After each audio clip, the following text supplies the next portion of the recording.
Chapter 1234. You're here, Master Yang? Hui Jun had always been concerned about Jiang Pingji's affairs. How could she not find out more about the talent she valued?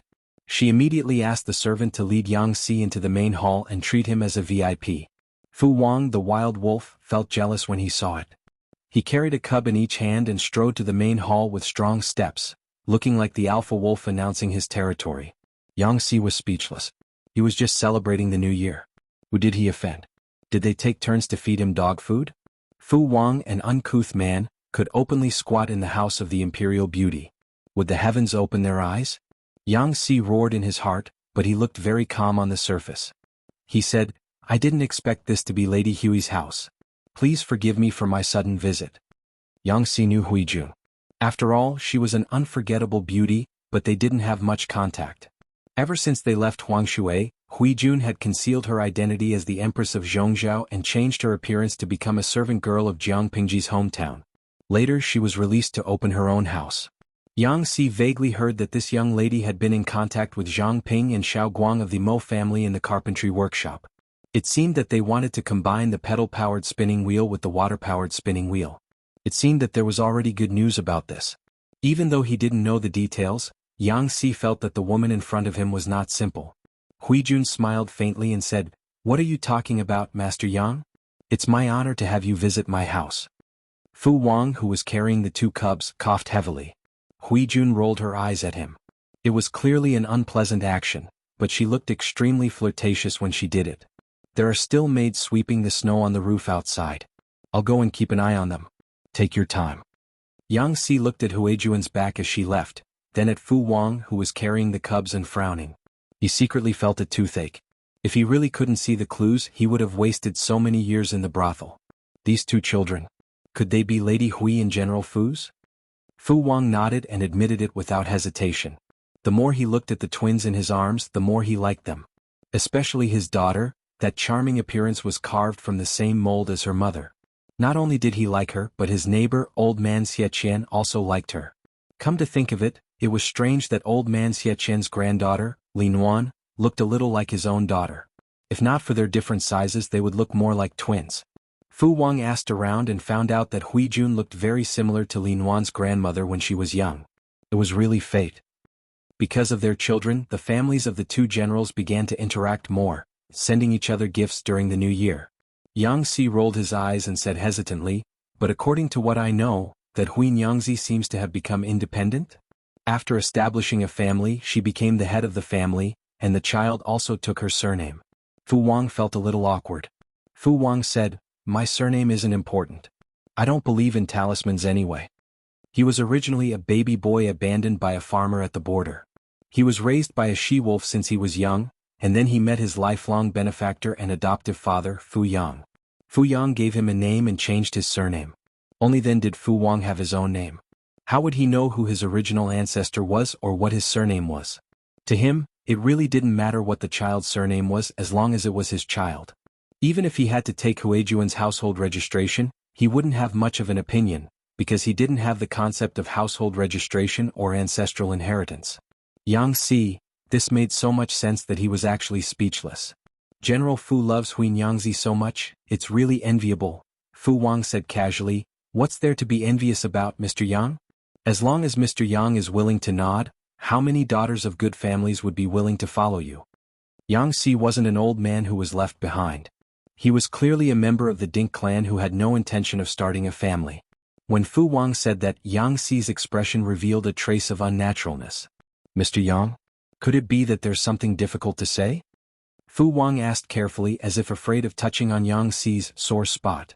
Men who were unwilling to get married or take a wife most likely had yang deficiency syndrome.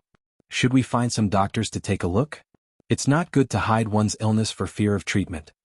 Without waiting for Yang Si to reply, Fu Wang said, I know a few strong folk prescriptions. Would Mr. Yang like to try them? Yang Si, looking at Fu Jingtu's dignified appearance, tall and strong, he actually needed some strong folk prescriptions? He didn't say anything, but Fu Wang could understand. For men, some topics didn't need to be said with their mouths. They could communicate with their eyes and expressions without any obstacles. Fu Wang said, Of course it's not me. I'm fine. Previously, There were a few deputy generals who didn't get along well with each other in bed, so I took the opportunity to listen in. Yang Xi's expression became even weirder, almost turning purple.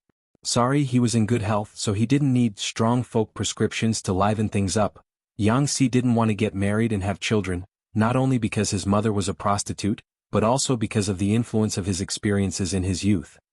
From the bottom of his heart, he didn't kill Zhang and Din Yangzi, but he was forced to hide in the cellar and listen to them being humiliated to death. He couldn't get over this in his heart. He vaguely remembered that he quite liked Din Yangzi at that time. Even his first dream was because he dreamed of her. She was intelligent, clever, virtuous and gentle. Yang Xi even thought of waiting for her to reach the age of 15 before he proposed to her. However, when he was young he was only moved for a moment. Now that he was in his 30s he had thought through many things. Whether it was his mother's identity or his experiences in his youth, they had all become a part of the past. It was just that, he no longer had the impulses of his youth. It was good to be single. When he was old he would go to the nursery hall to pick a child he liked and make him his heir. It would be enough to have a filial son after his death. Fu Wang saw that Yang Xi's expression didn't look good, so he said embarrassedly, "It seems that I misunderstood." Yang Xi said, "Your prescription?" When Fu Wang heard this, his ears perked up. The two children in his arms, including him, looked at Yang Xi at the same time. Xi doesn't need it, but Feng Zisher, that bastard, might need it. The medicine of tigers and wolves wouldn't be able to kill that *tch. Yang Xi was full of depression after being fed 2 rounds of dog food when he went out to the government office. He was addicted to work and eating dog food.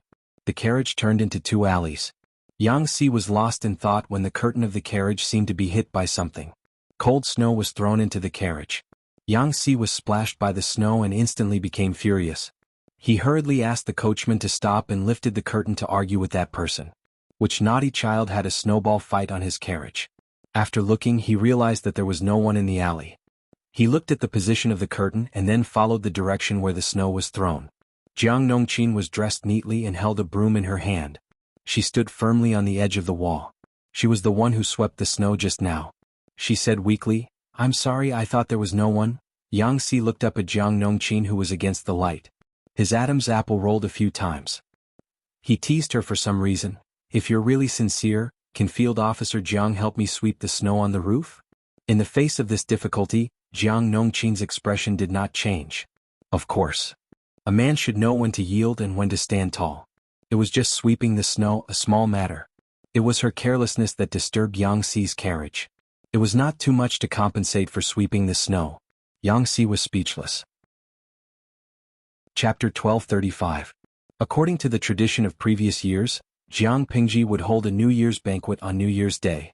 She would invite the civil and military officials under her command to have a meal together and exchange feelings. Back then there were only 2 or 3 people in her camp. The New Year's banquet was just a simple gathering to eat barbecued meat and warm a cauldron. Now that the family business had expanded, Jiang Pingji's subordinates had also increased by quite a lot. Apart from the mainstays in the past 2 years, many middle-level talents had been selected from the Golden Scale Pavilion. Jiang Pingji naturally wanted them to attend an event like the New Year's banquet to broaden their horizons. With more people, the venue naturally had to keep up with the times and increase the area. To ensure that the New Year's banquet went smoothly, Jiang Pingji arranged seats according to the status of the guests. The mainstay could drink with her, while the slightly less talented people ate separately in the side halls. Jiang Pingji originally wanted to continue the fine tradition of the officials producing their own programs, but this suggestion was rejected by the audience in the streaming room. Lao Ciji Lianming, although self-produced programs can increase the officials' participation, it's not good to do this every year. Those who have been with you for a long time know your temperament, but those middle management staff don't. If you force yourself to do so, it will easily damage your reputation. Gui Kai Guo Feng Xiao, in my opinion, it's better to have a classification system. If an important official can drink with you, it means that their relationship with you is closer, so there is no need to be too rigid about etiquette. Since they were all on the same side, it was fine to let them perform on their own. You don't have to specially arrange singers and dancers for those who are arranged for the banquet. It's better to choose folk artists. This way it'll be more approachable to the people. Jiang Pingji did not like spending money on singers and dancers. Such an extravagant and depraved life did not suit her style. If she had to make an exception for a group of middle-level personnel, she would not feel comfortable. The audience in the live stream room brainstormed and came up with a compromise for her. Not only could it make the subordinates more friendly to the common people, but it could also clearly distinguish their status and stimulate their fighting spirit. A lord who was kind to her subordinates was not a good lord. While being kind to her subordinates, she also had to let them understand the difference in status and intimacy. Jiang Pingji had the same idea. The suggestion from the audience in the streaming room was exactly what she wanted. If that's the case, then let the theater choose a few plays that are lively, festive, and friendly to the people. Jiang Pingji added, it'd be best if it's a new show. The power of Wanzhou flourished, and the entertainment industry prospered along with the growth of the economy and population. With Jiang Pingji's permission, Wei Ci vigorously developed novelists and related industries, using entertainment methods to control public opinion. After several years of implementation, the results were remarkable. The people of Wanzhou had been ravaged by Wei Ci's great method of brainwashing through public opinion, and they had long regarded her as a god. Didn't you see that countless men and women yearned for Jiang Pingji's favor day and night? As the leader in this field, Wei Ci had to take on this task. If not for the fact that Wei Ci was an ancient person, the audience would have suspected that he was a time traveler. This kind of method was not rare in the current era of the livestream viewers, but in an ancient era where entertainment was scarce, it was terrifying. However, Wei Ci had struggled for so many years, and the entertainment industry was still thriving because of him. After a few years, not only did Jiang Pingji not have to pay for it, but Wei Ci also earned a large sum of money for Jiang Pingji's private treasury every year. In the past, no one would waste effort in this aspect, so Wei Ci's torment did not cause suspicion. Or rather, they did not think that the entertainers on the streets, the storytellers in the tea houses and taverns, a group of lowly people, could influence public opinion. They did not even dare to think about it. They disdained to deal with entertainers and despised this group of people. Naturally, they did not think that they were potentially terrifying. The previous means of public opinion was at most to make up a ballad and spread it through the mouths of hooligans, ruffians, and children. Wei Ci's organized and disciplined method of criticism was a magnificent feat that had never been done before. Wei Ci said, if it's a new play, it's better to let everyone watch it together so as to avoid favoritism. Jiang Pingji thought about it, nodded, and responded, what you said makes sense. Pass down the instructions to let the theater prepare for the new play. The entertainment industry was gradually taking shape, and many other industries were spawned. Seeing this, Wei Ci simply introduced the official theater troupe. What was a theater troupe? It was equivalent to the pear garden that the audience was familiar with, and its form was similar to actors. The entertainers acted with the novel scripts given by the officials, and at the same time, they could enjoy the basic salary given by the officials. If the people gave a lot of tips, the entertainers could also get a share of the tips. Real people acted out the content of the novel, which was more interesting than the stories told by the storytellers. Every time the theater troupe set up the stage to perform, the surrounding area of 100 feet would be tightly packed with people, and it was very lively. The people of Wanzhou waited for the new play, just like the audience in the streaming room waiting for the online novel to be adapted into a movie. It was painful and happy. However, the former did not have as rich an entertainment life as the latter. The entertainment industry in Wanzhou was under the control of the officials, so the people had no choice.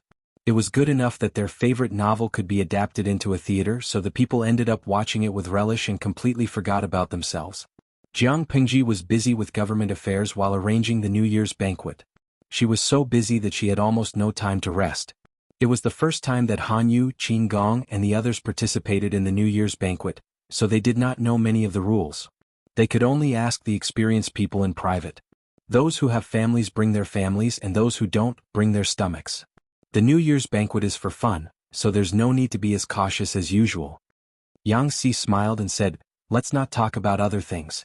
The dishes of the New Year's banquet held by the Lord are different every year. I heard that there will be fruits and vegetables this year. In winter, most people ate meat or wild dried products. Vegetables and fruits were almost delusional. Fruits and vegetables? At this time of the year? Han Yu was skeptical about Yang Si's words. He had cheated Yang Si before, but who could guarantee that the narrow-minded Yang Si would not dig a trap for himself? I heard that it was Zhang Ping and Xiao Guang from the woodworking workshop who came up with it. You know that the weather in the north is cold, and the barren Beiyuan is freezing all year round. In order to resist the severe cold, the people gathered their ideas and came up with a good idea. That's how the heating bed came about. Yang Si said, this thing can make the room as warm as spring, and it can also make the spring and summer fruits and vegetables ripen in winter. It's a pity that it's a little expensive. Yang Si was a foodie and he was very picky. Eating fruits and vegetables in winter was something that he dreamed of. Now that his wish had come true, he naturally raised both his hands and feet in agreement. Han Yu frowned. Not going with the flow of nature, not in season, and it's not harmful to eat them? People believed that there must be demons when something abnormal happened. Wasn't it evil that the fruits and vegetables did not ripen in the right season? Confucius once said, "Don't eat when it's not in season," which meant that they would not eat when it was not in season. Chapter 1236. Yang Si said, "You won't die from eating them. They're all the same, it's just that the season is different. My lord wants to do things that ordinary people can't do. Fruits and vegetables that are out of season are naturally included. Moreover, it's hot and dry after winter. Consuming too much dried meat is harmful to one's health. If there's something wrong with fruits and vegetables that can warm the Kong, it's because it's too much manpower and nothing else." Yang Si's words reminded Han Yu of what Jiang Pingji had said when she tried to recruit him. Her lord's ambition was to create a world that others couldn't imagine. What was eating fruits and vegetables that were out of season considered a big deal? Maybe it was just an appetizer. Han Yu said, "I'm not worried about that. I'm just worried that my lord will be accused of being extravagant." The Kong warming was not the first invention in Wanzhou. It was quite popular in Beiyuan. However, those who could afford it were mostly wealthy families. Ordinary people could only dream about it. With the Kong warming, the technology of the greenhouse was naturally not far behind. According to historical records, the technology had been around for hundreds of years. It was specially supplied to the royal family. Although the technology of the greenhouse could subvert the season and allow the nobles to eat fresh fruits and vegetables in the unseasonable season, the technology was too costly. There was once an emperor who thought it was too extravagant and ordered it to be banned. Over time, the technology gradually became history. Rather than saying that the people were going against the season, and there must be something wrong when things are abnormal, it was better to say that the greenhouse was too extravagant. Scholars also cared about their reputation. To say that the greenhouse was too extravagant was a direct slap in the face to their immediate superior. Therefore they took a different approach and changed their argument. "Is my lord still considered extravagant?" Yang Si laughed. "Don't worry, Wenbin. Xiaoyu said that all the expenditures for the greenhouse will be from my lord's private treasury. My lord just wants to have a good New Year's banquet so that everyone can eat fresh fruits and vegetables in winter. It's not as serious as you think. If someone thought that the fruits and vegetables that were out of season were poisonous, then don't eat them." Anyway, Yang Si was ready to eat to his heart's content. Han Yu could only be speechless. As long as my lord was happy, the New Year's banquet was held as scheduled. Early that morning, Wei Xi dug Jiang Pingji out of her bed. The maidservant helped her change into the 9-chapter royal robe that had been prepared. Jiang Pingji wore a heavy imperial robe with 9 stripes. She ascended the gate of the inner city to offer sacrifices and pray for blessings. The crowd below the city shouted at her. 9 imperial robes, black and crimson robes, coral pendants, jade ornaments and a sword. If it weren't for the fact that their clothes were different, the commoners would have shouted, "Long live the emperor." Even though he didn't do so, the commotion that was like a tsunami made people's blood boil and goosebumps spread all over their bodies. After the worship to the heavens, the day's celebration officially began. During the day, the market was already bustling with noise and excitement. At night, the streets and alleys were filled with people jostling each other. The lights were brightly lit like fireworks. Some were wearing costumes and walking on stilts, some were dancing cheerfully, some were beating gongs and drums and humming tunes. There were lantern festivals everywhere in the city. Vendors were carrying their goods and walking through the streets. Children were playing and laughing. No matter how virtuous the scholars were, they couldn't help but walk into the crowd when they saw such a lively and prosperous scene. It was very lively outside. The New Year's banquet that Jiang Pingji had carefully prepared was about to begin. The year before there was a war. Many people spent the New Year's banquet outside. This year her power was on another level. Jiang Pingji only needed to put on a dragon robe before she could ascend to the throne. The meaning of this New Year's banquet was particularly different. Su Ku Qiguan rang, and the others brought 1 or 2 family members to the designated seats. Those who had wives brought their wives, and those who didn't brought their sons, daughters, or grandchildren. If they didn't have either, well, they would come with an empty stomach like Yang Si. In this kind of formal occasion, no idiot would bring a concubine who could not even be seen in the backyard to cause trouble. Jiang Pingji sat at the table and looked down. She was instantly amused. She didn't know if she didn't look, but she was shocked when she saw it. Some of the people in her camp were married, some had children, and almost none of them were single. Feng Zhen, the prodigal son, was also going to get married after the new year. If he worked hard, the next generation in Wanzhou might be even stronger. Jiang Pingji was not only the lord, but she was also the elder of this group of children. She asked someone to distribute all the red envelopes that had been prepared in advance.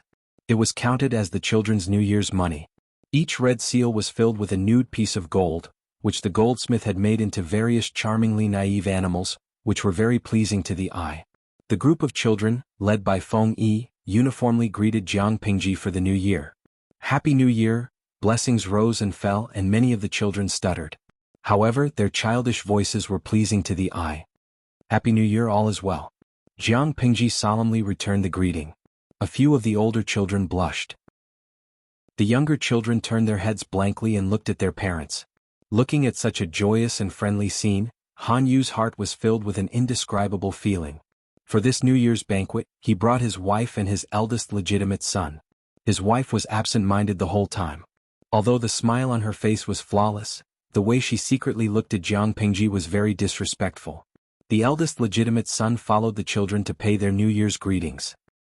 He returned to the banquet with a thick red envelope in his hand. His cheeks were red and his eyes were filled with excitement. When he was about to speak to Han Yu, his mother, Madame Han, glared at him. The child was so scared that he shrunk his shoulders and became as quiet as a quail. Han Yu said, "Don't be rude at the New Year's banquet." Madame Han didn't even turn her head. She raised her handkerchief to cover her mouth and said, "I am restraining my son from being rude. What did I do wrong?" Han Yu said, "My lord's intention was to make everyone feel better. Madam, you don't have to restrain your child like this. Just don't be rude." He saw a few children who had received the red envelopes were laughing and chatting with their parents. It looked very warm and happy. This New Year's banquet was like a family gathering. There was no need for etiquette. Madame Han said sarcastically, "Lang Jun, you should be more cautious. If something happens in the future, even the smallest mistake will be a big one." Han Yu's eldest legitimate son looked at his parents' conversation and felt a little uneasy. Although he didn't understand what they were talking about, the atmosphere between them made him feel a little uncomfortable. Han Yu could only ignore Madame Han. According to her temperament, she wouldn't do anything out of line at the New Year's banquet anyway. If there was anything, they could talk about it after the banquet was over. The theater arranged a few lively new plays. The actors who participated in the performances were all the best actors. Everyone watched with great interest.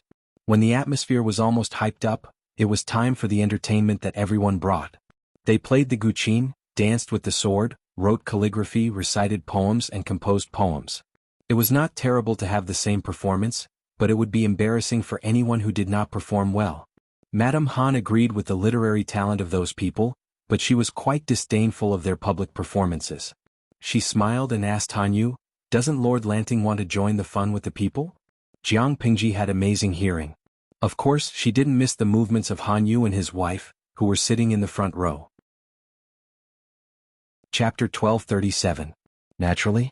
What's that? Except for Han Yu, the rest of the people were puzzled.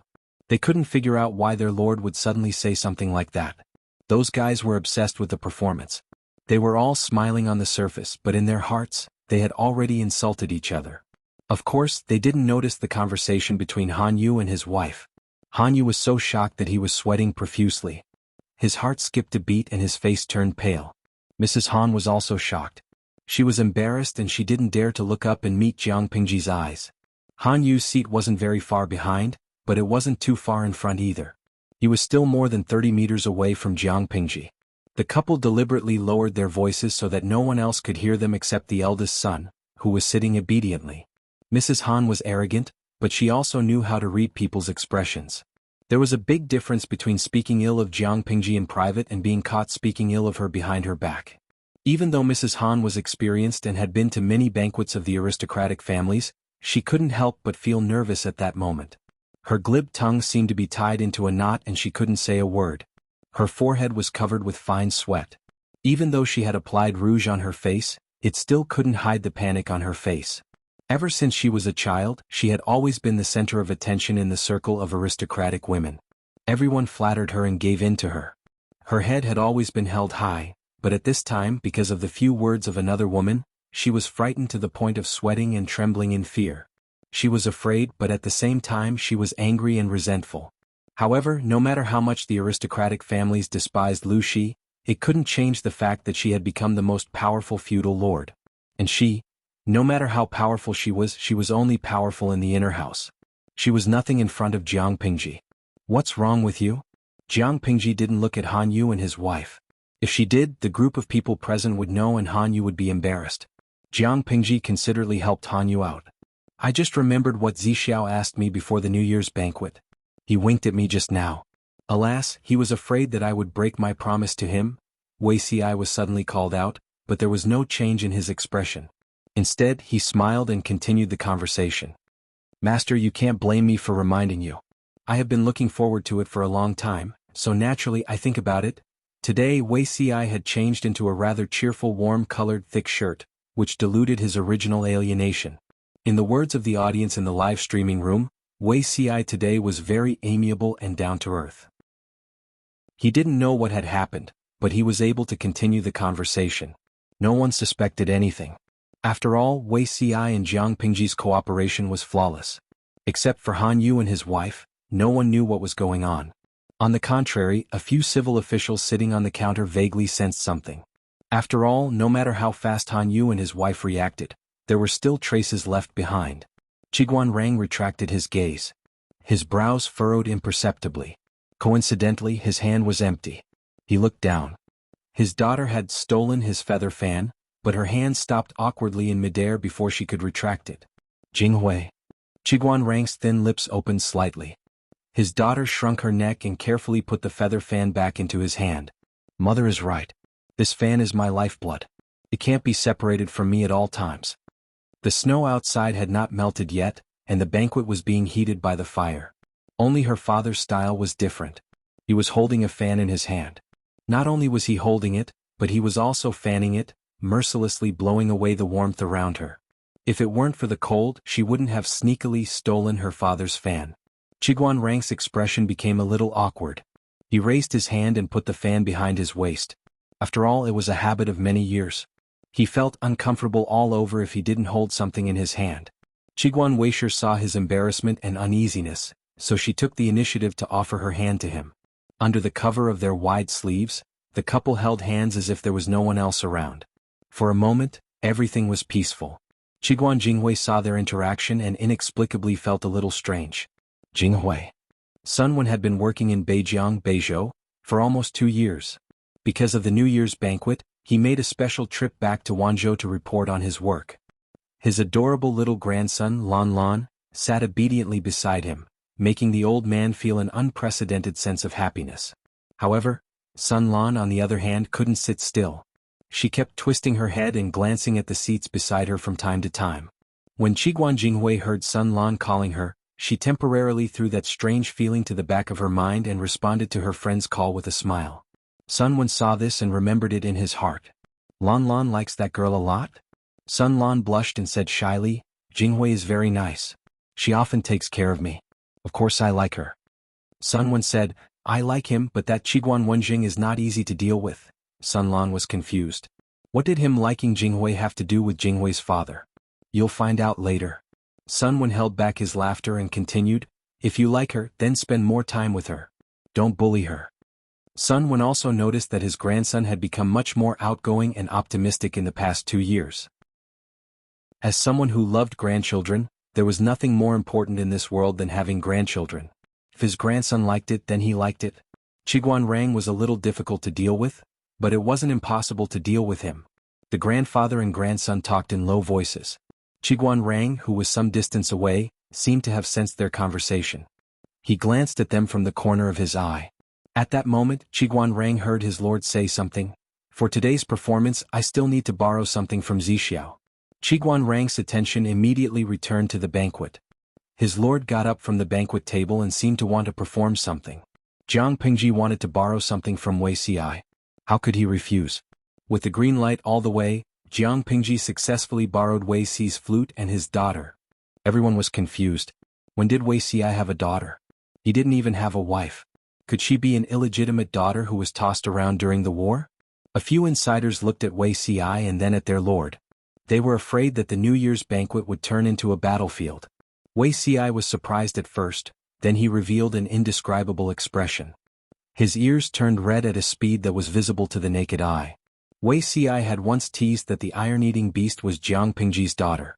Now that Jiang Pingji teased him back in public, didn't that mean that the iron-eating beast was their daughter? Others didn't know the details and were purely watching the show. As an insider, Wei Si felt as if he was sitting on pins and needles. He was teased in public and he was so embarrassed that he didn't want to show his face. Not long after, a servant girl came up with a black and white ball. The ball's black and shiny eyes were pure and clean. As soon as it landed, it wiggled its buttocks and quickly crawled toward a familiar person. Jiang Pingji smiled as she took the jade flute. Feng Zhen and the others saw the situation and were suddenly enlightened. They suddenly remembered the battle with the Gaoyue clan in Song Prefecture. Their lord's flute music could be said to be heavenly. Although she could tame beasts, their lord's musical talent was really unflattering. If she played music in public. Chapter 1238. Jiang Pingji giggled and said, "I'm having fun with the people today. If I don't play well, please don't mind." Everyone, was there still a need to say it? Didn't he know how good his lord's flute skills were? Jiang Pingji placed the jade flute to her lips and played a cheerful tune. She might not be good at anything else, but her ability to imitate and memorize was top-notch.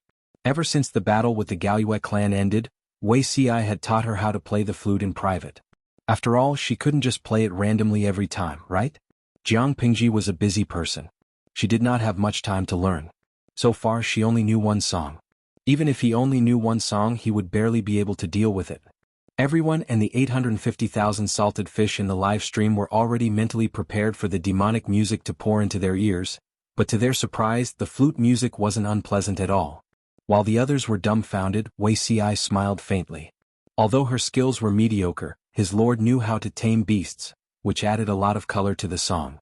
As the sound of the flute rang out, the iron-eating beast that had burrowed into Wei Si's arms seemed to have been summoned by something. Its huge face was filled with confusion.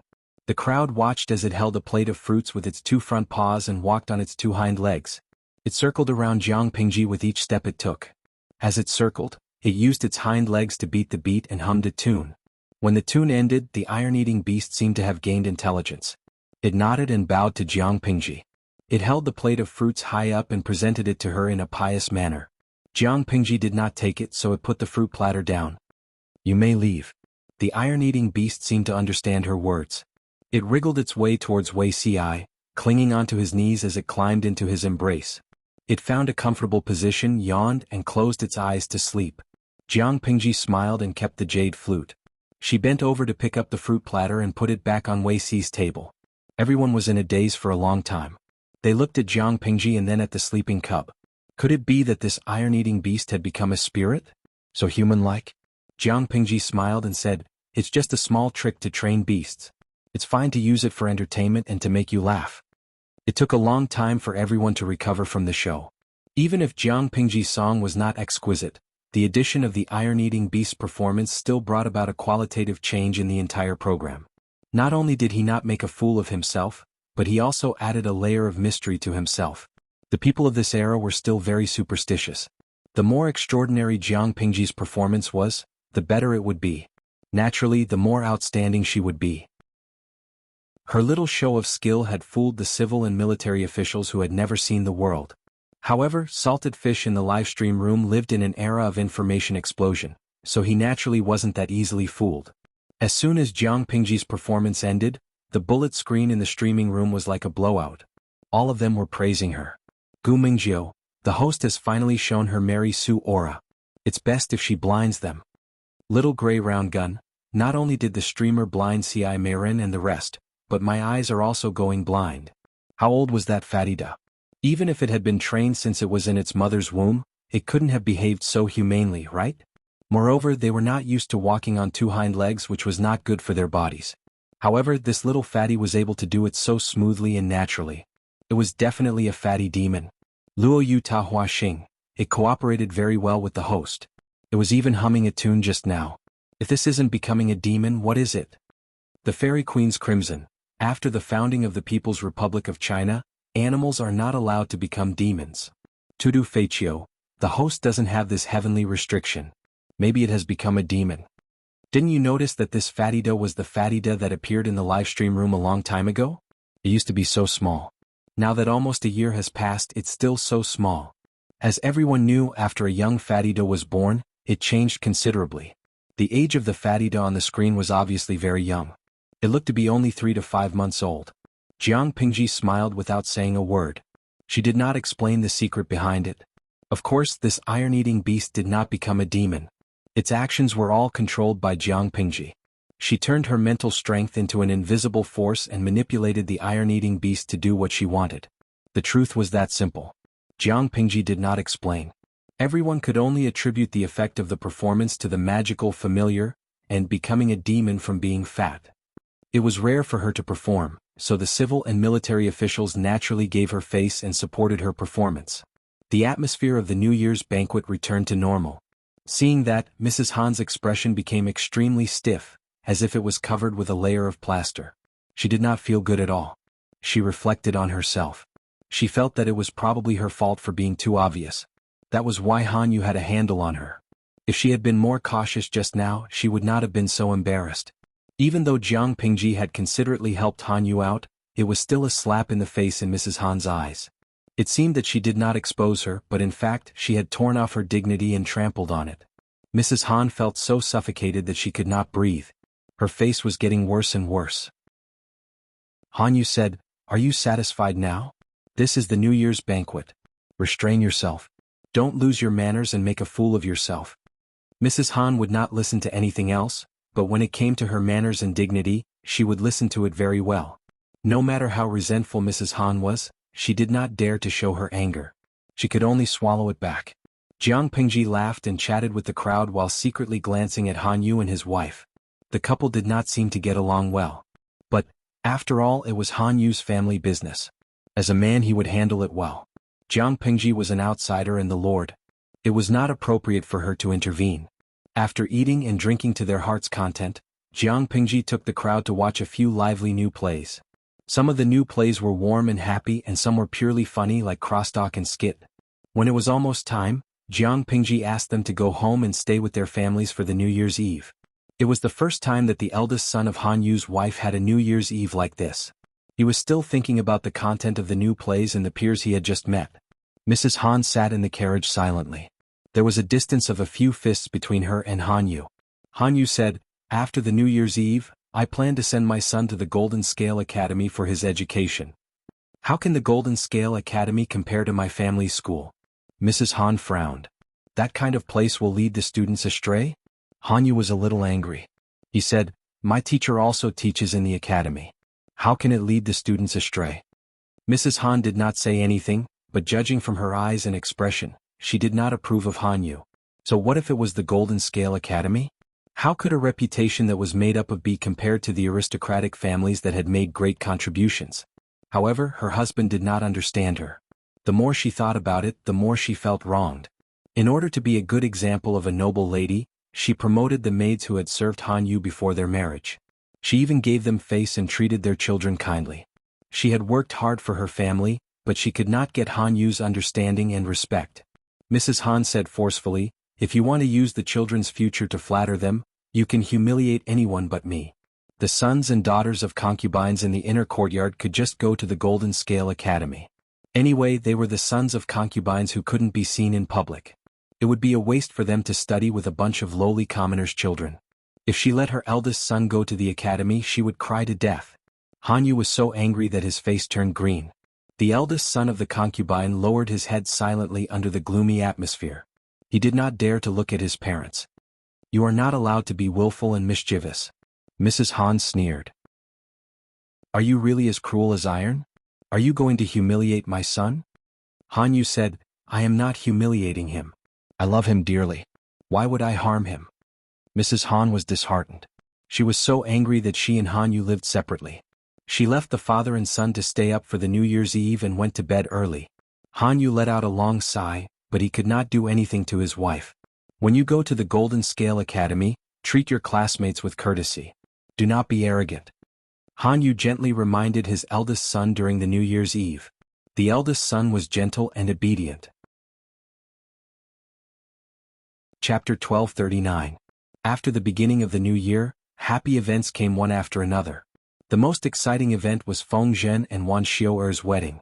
This pair was really beyond everyone's expectations. After all, who didn't know what kind of person Feng Longzi was?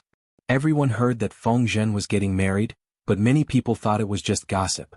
After all, Feng Zhen's image as a prodigal son was deeply ingrained in people's hearts. Everyone would rather believe that a sow climbed a tree than believe that Feng Zhen would change his mind. Especially the middle-level newcomers recruited by the Golden Scale Pavilion, they had a deep understanding of this. When Jiang Pingji dealt with Su Bei last year, Feng Zhen stayed behind to guard the rear. The new recruits would have to interact with Feng Zhen and the others. Putting aside his ability to get things done, Feng Zhen's image as a prodigal son was deeply ingrained in everyone's hearts. Many of the new recruits hadn't even familiarized themselves with the affairs of the city, but they had already heard rumors about Feng Zhen making a scene at some wine shop. How rare was this? Was there anyone in this world who could take in this prodigal son? The old official did not move, but the new official could not suppress his curiosity. He raised his head in anticipation, waiting to see what kind of fairy the bride was. In the words of the viewers in the livestream room, who would dare to go up Liangshan if they didn't have a few tricks up their sleeve? Feng Zhen said proudly, "This is called a prodigal who repents is more precious than gold." Yang Si sneered, mercilessly mocking Feng Zhen. "You're a real wastrel. I don't know if you'll really turn back." Feng Zhen choked on his words. How could he speak like a human? Was there a need to question his character? A spit and a nail, a promise as heavy as Mount Tai. If he said he would turn back without any hesitation. Feng Zhen resisted the urge to roll his eyes and strangle Yang Si. He gritted his teeth and said, "We're about to get married. Can't you say something nice?" Although he was a romantic, he was not a man without family responsibilities. It was fine to fool around before marriage, but after marriage it was time to turn over a new leaf. He and Feng Yi's mother had been in love for a while after they got married. If it wasn't for the early death of his first wife, Feng Zhen wouldn't have completely let himself go after her death. Although he was unrestrained, he was only unrestrained and not a scumbag. The relationship between a man and a woman was about compatibility. A melon that was forcefully twisted would not be sweet. Mutual consent was the way of the king. He still had this bit of moral integrity. Seeing that Feng Zhen's explanation was logical, Yang Si could only respond with a cold huff. Could he say that he was very unhappy? Feng Zhen, that little b*tsich, had found an honest man to take over his business. Now he had a wife, a son and a wife. He was a winner in life. Why was he still alone? Yang Si looked calm and collected on the surface, but in fact he was filled with resentment. His face was drooping all day long as if he was dissatisfied. Dian Yin, who was being taught by Yang Si, spoke up weakly, "Isn't it easy for military advisor Yang to start a family? As long as you let out the slightest bit of news, wouldn't those matchmakers rush over like a hive of bees with portraits of girls in their hands and trample over your doorstep?" Yang Si secretly glared at Dian Yin. Was it fun to tear him down? This crude and stupid martial artist had not improved at all. How could women be the same? What was the difference between a person without any pursuit and a salted fish? If he were to marry a wife, he would naturally marry the one he liked the most in his eyes. Any random woman would suffice. He might as well continue to fool around. If it's that easy, why don't you find one? He couldn't diss that little b*tch Feng Zhen, but wouldn't it be easy to deal with Dian Yin? Who would have thought that Dian Yin, this dark-skinned and honest man, would also commit adultery? I'm already married and have a wife. Of course I don't need to look for one. He looked at Yang Si and stammered, "Have you forgotten, military advisor? My wife was a matchmaker for me. She's now the centurion of the casualty barracks." Yang Si was stunned. He thought back carefully and it seemed that there really was such a thing. This happened when the two of them were ordered to guard Hu County. Yang Si saw that Dian Yin, this honest man, was all alone and didn't even have a wife who could take care of him. Yang Si acted like a matchmaker and introduced him to someone. Dian Yan's wife was originally the centurion of the female battalion. She was about to be promoted, but she was injured and had no choice but to retire. After that, she applied to go to the casualty barracks and became an apprentice with the military doctor. She learned pretty good trauma treatment. This girl's character was straightforward and generous. Her family background was clean and she had no parents or brothers to hold her back. The key was that she was not bad-looking and could read a few words. Among the commoners, she could be considered a model girl that would be sought after by hundreds of families. Yang Si was tempted and introduced her to Dian Yin as a matchmaker. Don't let goodies flow to outsiders. He never expected that this matter would become a stone that would smash his own foot. This boorish man was really pissed off. Yang Si glared at Dian Yin angrily. The latter was at a loss and didn't know how he had offended his military advisor Yang. Flirtatious words aside, Feng Zhen was getting married. He still had to give his blessings. In this world it wasn't easy to start a family. He should cherish it. From the time the news spread to the wedding, it had been less than 2 months. Everyone thought that the wedding wouldn't be held. With so little time, it was understandable that they weren't fully prepared. Moreover, Feng Zhen and Wuxia were married halfway, so it definitely wouldn't be as solemn as their first marriage. In the end, they had underestimated Feng Zhen's flirtatious methods. Time was tight, but the wedding wasn't shabby at all. So what if they were married halfway? A second marriage was still a marriage. What should be done had to be done. They definitely couldn't let the guests attending the wedding banquet laugh at them. It's rare for Zisher to be so serious. It was an indisputable fact that the wedding preparations were tight. However, Wei Ci and the others didn't see any signs of haste or impoliteness. From this, it could be seen that Feng Zhen still took this wedding very seriously. Yang Si laughed coldly in his heart when he saw this. In his mind he recalled the scene of Feng Zhen leisurely slacking off. The wedding was very attentive, but the person doing the hard work wasn't Feng Zhen. He was just an absentee shopkeeper. So what if he had a smart and capable son? Reality had proven that having a smart and capable son was indeed a great thing. Not only did Feng Zhen marry a beautiful woman today, but he also praised his son in front of the guests. He praised Feng Yi's face so much that it looked like a flower had bloomed. In the eyes of outsiders, it probably looked like a flower had bloomed. How old was Feng Yizong? At such a young age he was already so methodical and organized. What would he be like when he grew up? Although it was just a wedding, there were many tricks to it. Just entertaining guests and dealing with people was a complicated subject. Feng Yi could handle things with ease now. He wasn't slick, but he was still watertight. Feng Yi's personality was gentle and not flamboyant, but he was a good seedling in the officialdom.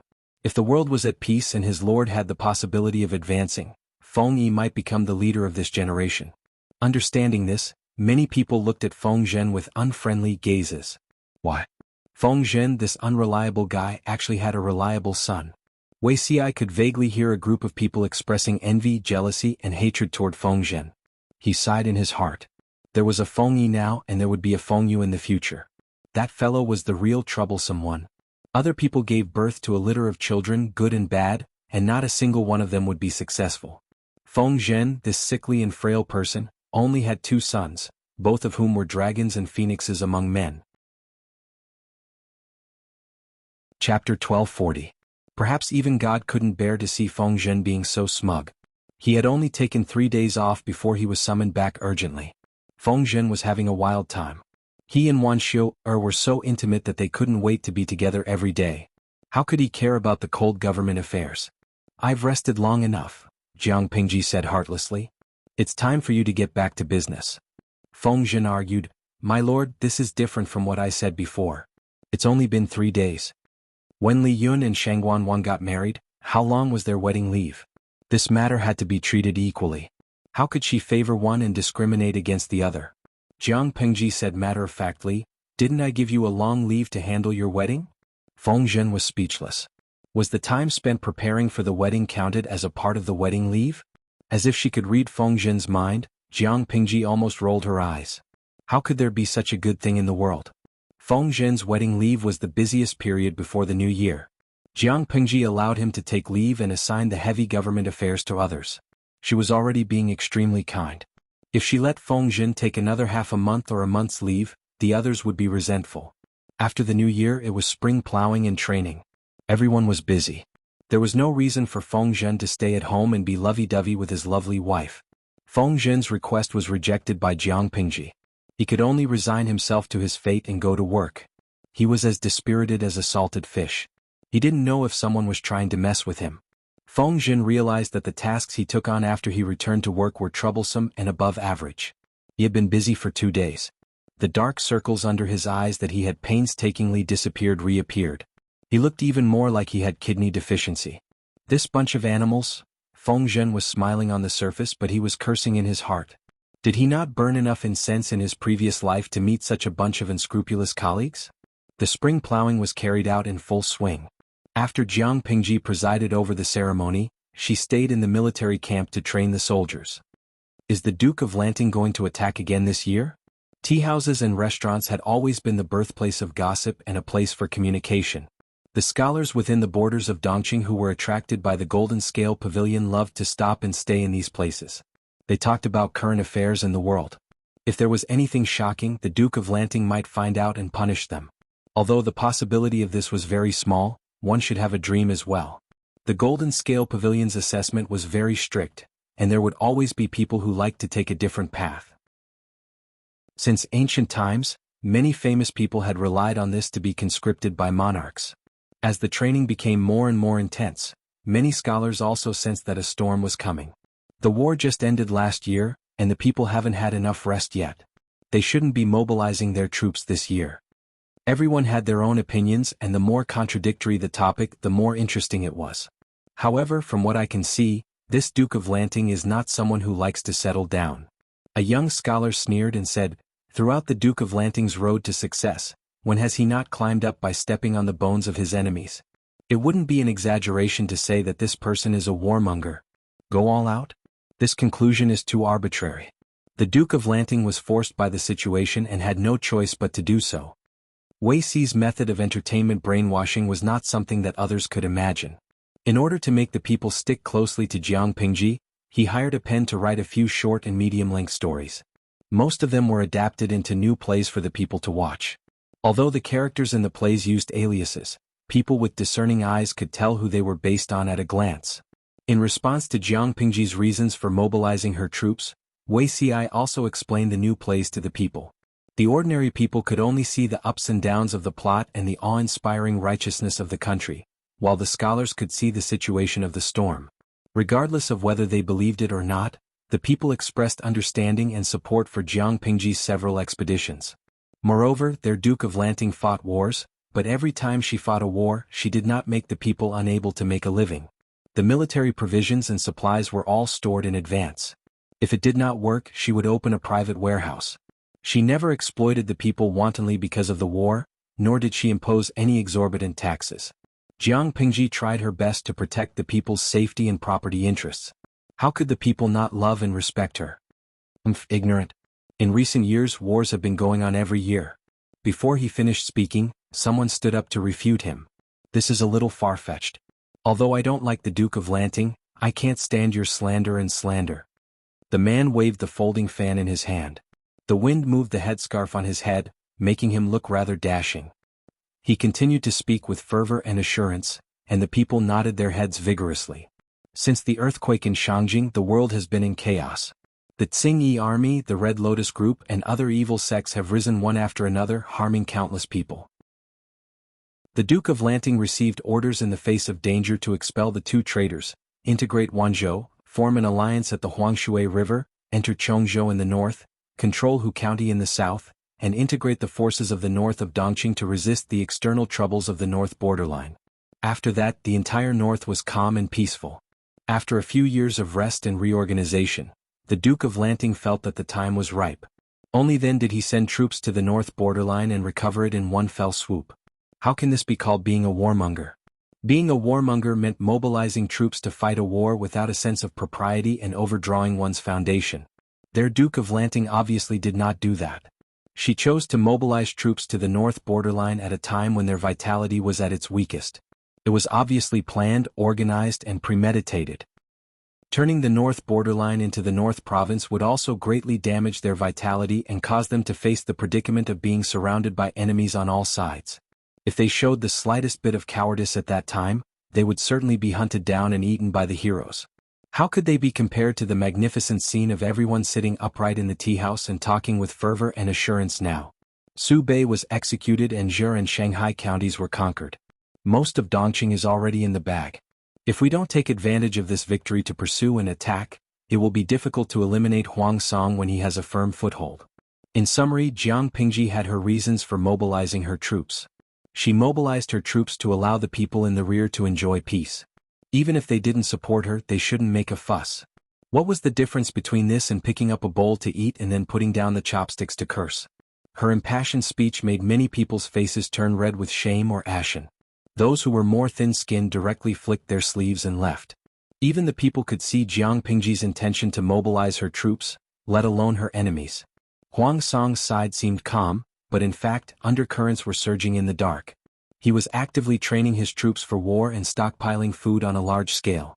It seemed like he was on the verge of breaking out. Everyone was preparing for war. Of course, in ancient times, wars could not be fought at will. They had to choose the right time. It was inadvisable to start a war before and after the spring plowing. In this era, the efficiency and harvest of crops were very low. The staple crops were basically harvested once a year.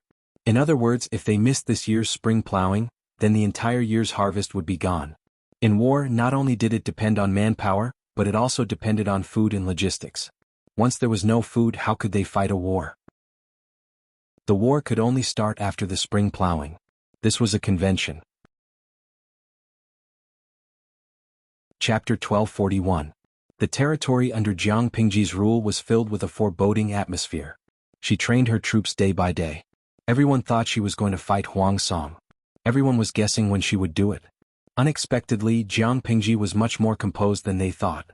The storm in the outside world did not affect the atmosphere in the academy. The sound of students reading in the classroom was still light and pleasant. Under Jiang Pingji's suggestion, the Golden Scale Academy made a rule to recruit new students every spring. The adults outside were busy with the spring plowing. A group of little radishes also passed the selection and became the newest batch of students in the Golden Scale Academy. Apart from the freshmen of the lowest grade, other classes also welcomed some transfer students. Despite Mrs. Han's strong resistance, Han Yu still sent 3 children of the right age to the Golden Scale Academy. He had 3 sons and 1 daughter. The eldest son of the legal wife and the second son of the concubine had been educated for several years. The eldest daughter of the legal wife was 1 year younger than the second son of the concubine. The youngest son of the legal wife was only 2 years old and was still learning how to speak. Han Yu sent all 3 children to the Golden Scale Academy in one go. Mrs. Han was so angry that she almost fainted. The masters of the Golden Scale Academy took half a day to test the knowledge of the 3 children. Han Yu was very attentive to the eldest son of the legal wife. He was also the one who taught him. Later, he was sent to Mrs. Han's family to study. Although the second son of the legal wife was not as valued as the eldest son of the legal wife, he was also taught by a famous old scholar. The only daughter of the legal wife was also taught by a female master. Although she was not as good as her 2 brothers, she was still acceptable. The masters of the Golden Scale Academy tested them one by one and divided them into 3 different classes. Han Yu's eldest son of the legal wife was in the same class as Feng Yi. The master of this class was Master Yuanjing. "What's your name?" Master Yuanjing took the child away and personally sent him to the classroom. "I am Han Run." "Greetings, Grandmaster." Han Yu was Master Yuanjing's apprentice. Naturally, the child had to call him Grandmaster. "You can call me Grandmaster in private, but you are a student in the academy. I am your master." Master Yuanjing liked Han Run. The child's eyes were very similar to Han Yu's when he was young, but his temperament was the opposite of Han Yu's. "Your father is busy with government affairs and has no time for your studies. If there is anything you don't understand, you must ask the masters. They will help you." Han Run's little face was a little hesitant. "If I call you master, wouldn't it be wrong? If that was the case, wouldn't he be the same generation as his father?" Master Yuanjing smiled and said, "This is not considered a mistake in seniority. Who says that I can't teach you after I taught your father?" After all, Han Run was a new student. If he addressed Master Yuanjing as Grandmaster, it would inevitably be a little unconventional. The other students of the academy were more powerful than him. Was Yuanjing's academy by the other students? With and by Master Han Yun. What? Master Yuanjing arranged for Han Run to be next to Feng Yi. He hoped that Feng Yi could help Han Run blend into the unfamiliar environment. Jiang. What? By. Jiang In. By and by. Was. The teaching model and environment of the Golden Scale Academy were very different from the clan school. Han Run was not used to it at first. Han Run felt like he had opened the door to a new world. In the morning there were cultural classes and in the afternoon, there were equestrian and martial arts classes. Before he knew it, the sun had set. Han Run noticed Feng Yi and put his textbook into his bag. "Are you ready?" Feng Yi asked. Han Run was surprised. It was the first time Feng Yi talked to him. Because of his mother's character, Han Run was shy and introverted. But he was different from Sun Lan, who was innocent and harmless. He always acted cautiously. He didn't dare to talk to Feng Yi. He didn't expect her to greet him. Han Run said, "Yes, I'm ready." Feng Yi asked, "I heard that some of your siblings are also studying in the academy?" Han Run pursed his lips and answered, "Yes." Feng Yi said, "Great. Let's go pick them up and go back together." Han Run's eyes were filled with doubt. "Pick them up?" Feng Yi said, "The Golden Scale Academy is not in the residential area. It is not remote, but there are many people. After all, the students were still young. If they encountered an adult with ill intentions, it would be impossible to guard against it. You are new students and don't know the way. I will send you back." Han Run wanted to say something but swallowed his words. He always had a question. Why didn't they let their servants drive them? Why did they have to walk by themselves? Wouldn't it be easier to encounter danger on the road? Feng Yi comforted him, "There are people around to protect us. We don't have to worry about danger." Han Yu's mansion was the closest. Han Run and the other two were sent back first. Chiguan Jinghui and Sun Lan followed. Chongqing was the last one. "I just asked. Brother Han Run and his younger brother are only 5 months apart," Feng Yi said, "because the other one is born of a concubine. They don't share the same mother." Chongqing said, "No wonder they walk so far away. They are not close at all." Feng Yi said, "It would be strange if the son of a legal wife and the son of a concubine were close. Aren't they all brothers?" Feng Yi laughed, "Brothers depend on the situation. Han Run has a good personality. He doesn't have any bad feelings for his brother, but his brother doesn't think so. The identity of a legal wife and a concubine is a chasm. One is the legitimate son and the other is not. The difference is huge." Chongqing said, "If Aunt Feng has a child in the future and has a brother, will he be a concubine's brother?" "No, he will be a legal wife's son. He will be my biological brother." Chongqing was confused. It's so hard to understand." Feng Yi said, "You will understand when you grow up." Chongqing was tired after a few steps and let Feng Yi carry her. "Will brother Feng Yi have a son of a concubine in the future?" Feng Yi laughed, "No, he will only have a legal wife's son." Since it was the first time that the eldest son of a legal wife went to the Golden Scale Academy to study, Han Yu waited at home. "How is the academy?" Han Run answered with a red face, "The academy is great. The classmates are great too." Although it was only a day, Han Run clearly felt the difference between the academy and the family school. In the family school, it was difficult for the master to take care of the progress of all the students. After all, Han Run was not a member of the family.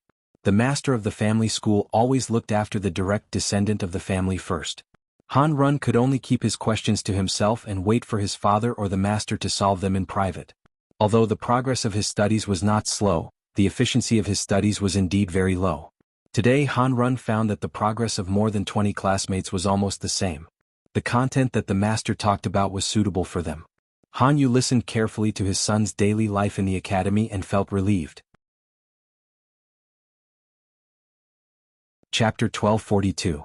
Although Han Yu had just surrendered, Jiang Pingji trusted him very much. She even entrusted the task of preparing military provisions to Han Yu and Su Ku.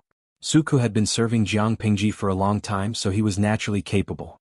It was the first task Han Yu received after he joined Jiang Pingji's camp, so he had to do it properly. He was too busy with government affairs and had no spare energy to take care of family affairs. In the end, he had to ask his wife for help.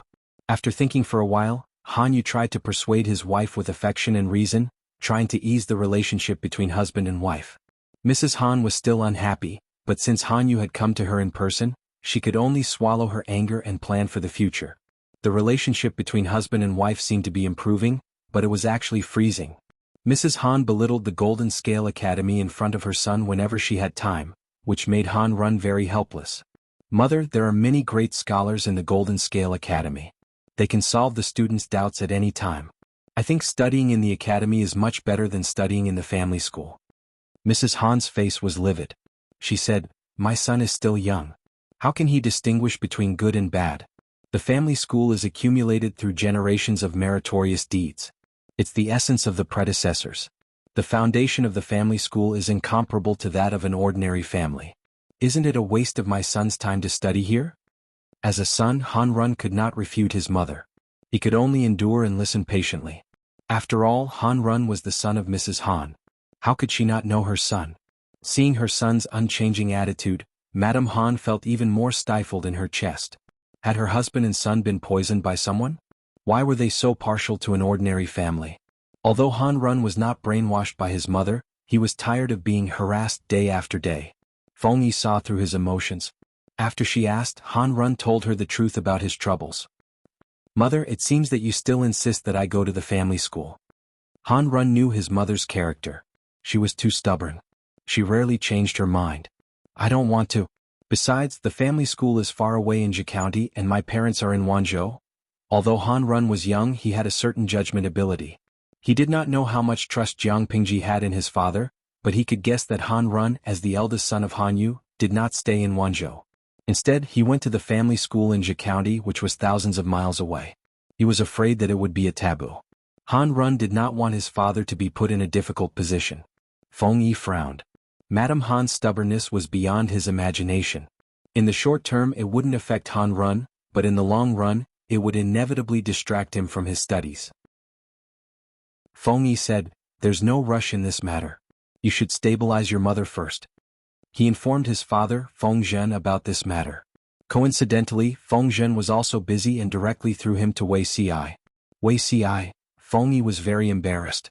This was a child's trifling matter, and it had taken up their precious time. She really felt bad about it. Wei Ci said, "It's hard for an upright official to settle a family dispute. It's better to let the whole family talk it over." Feng Yi frowned. Han Run wouldn't have to be stuck between his parents if he could solve the problem by being honest with them. Feng Yi returned empty-handed, but Wei Ci took this matter to heart. It's better to destroy 10 temples than to ruin a marriage. However, Madame Han is a disaster after all. We should find a way to separate her from Wen Bin and his son. Wei Ci frowned. He had reminded Han Yu earlier because he wanted Han Yu to handle the family affairs by himself. However, Han Yu was different from him. He was reborn. Even if he had told Han Yu to be careful of his wife and her family, Han Yu would not take drastic measures before his wife made an unforgivable mistake. At most he would be cautious. Han Yu could delay it, but his eldest son could not. Wei Ci spent a lot of time recalling, and it took him a long time to find the memory of Han Yu's eldest son. The Jiang dynasty had been established for more than 10 years, and the old and new generations had replaced each other. Among the younger generation, the most outstanding child was undoubtedly the second son of Feng Zhen, Feng Yu. Feng Yu and the crown prince Jiang Yan had a close relationship. His future was limitless. Han Yu had many children in his family. There were 3 sons of the first wife. Their talents were not bad, but they were very disagreeable. Disagreeable.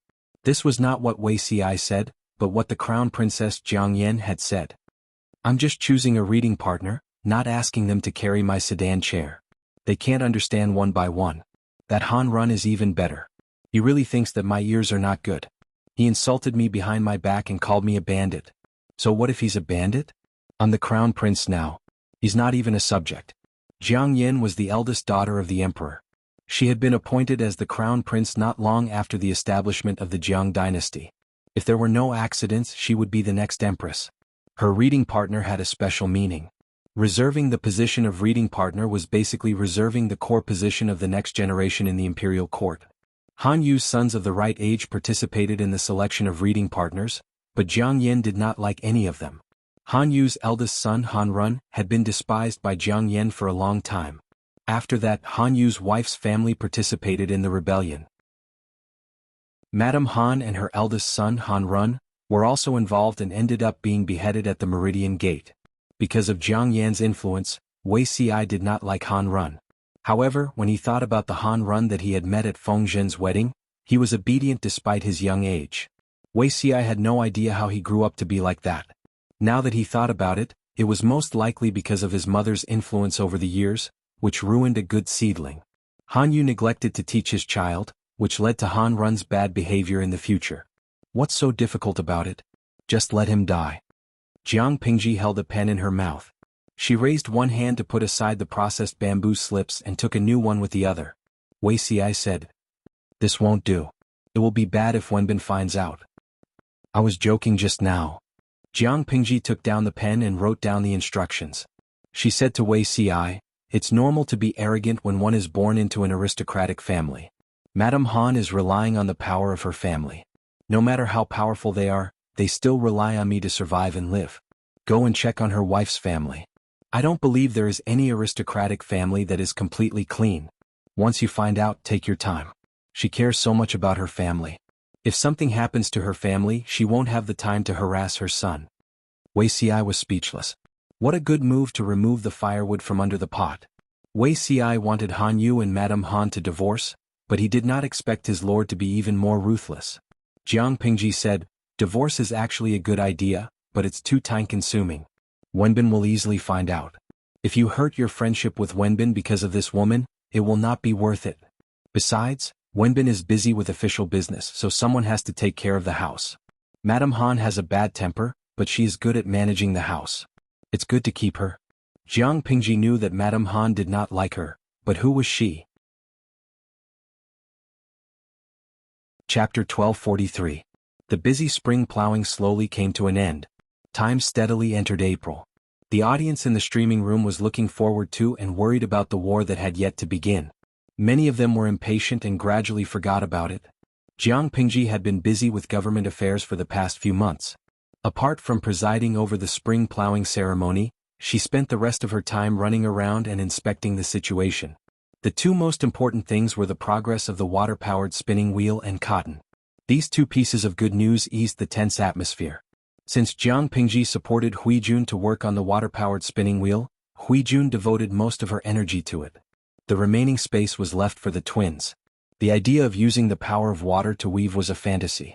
However, after Jiang Pingji's analysis and encouragement, Hui Jun felt that it would definitely work. If it didn't work, it must be because she didn't find the right way and didn't work hard enough. With this idea in mind, Hui Jun often went to the woodworking workshop to look for Zhang Ping or Xiao Guang. This made Fu Wang's subordinates think that she planted 2 blades of grass for Fu Wang. Hui Jun knew about this and responded with a cold snort. She and Fu Wang were not husband and wife in name. Their relationship was limited to having 2 children together. Fu Wang could not control her no matter who she was close to. Planting grass? It was none of his business to plant a grassland. Of course, her relationship with Zhang Ping and Xiao Guang was not ambiguous. Zhang Ping and Xiao Guang also tried their best to help her practice and perfect the concept of the water-powered spinning wheel with the knowledge of the Mahists. Several generations of models were produced in the past 2 or 3 years, but they were not satisfactory. It seemed that something was missing. When the Lord returned with the troops, the woodworking workshop had a new member. This newcomer was incredible. Not only was she a rare female in the carpentry workshop, but she was also a student who had been taught by the Mahist master. Bai Yuexia was not good at government affairs. Jiang Pingji assigned her to the woodworking workshop and assigned her to work under Zhang Ping. Although Bai Yuexia was a woman, his lord was also a woman. How could Zhang Ping dare to be disrespectful? It was just that many jobs in the woodworking workshop were tiring. It was common to work overtime and stay up late to revise the design. Zhang Ping was worried that a young girl like Bai Yuexia could not handle it. At first, Bai Yuexia misunderstood the woodworking workshop as an ordinary place. Only when she arrived did she realize that it was very different from what she imagined. Although the name of the woodworking workshop was misleading, it was actually a department with a proper title. As one of the workshop owners of the carpentry workshop, Zhang Ping's salary was only 20 to 30% lower than that of the registrar of the prefecture government. Knowing this, Bai Yuexia finally felt relieved. Her ambition was not to become an ordinary carpenter. The office space that Jiang Pingji allocated to the carpentry workshop was very large. The periphery was filled with ordinary items, and the items and documents were more valuable as they went deeper into the workshop. Bai Yuexia was assigned to be Zhang Ping's assistant. She had a higher starting point, so naturally she had access to more confidential places. After working with them for a while, she fell in love with this job. Not only was the place of work interesting, but the colleagues were also very interesting. What made her feel most comfortable was the way Zhang Ping and Xiao Guang looked at her.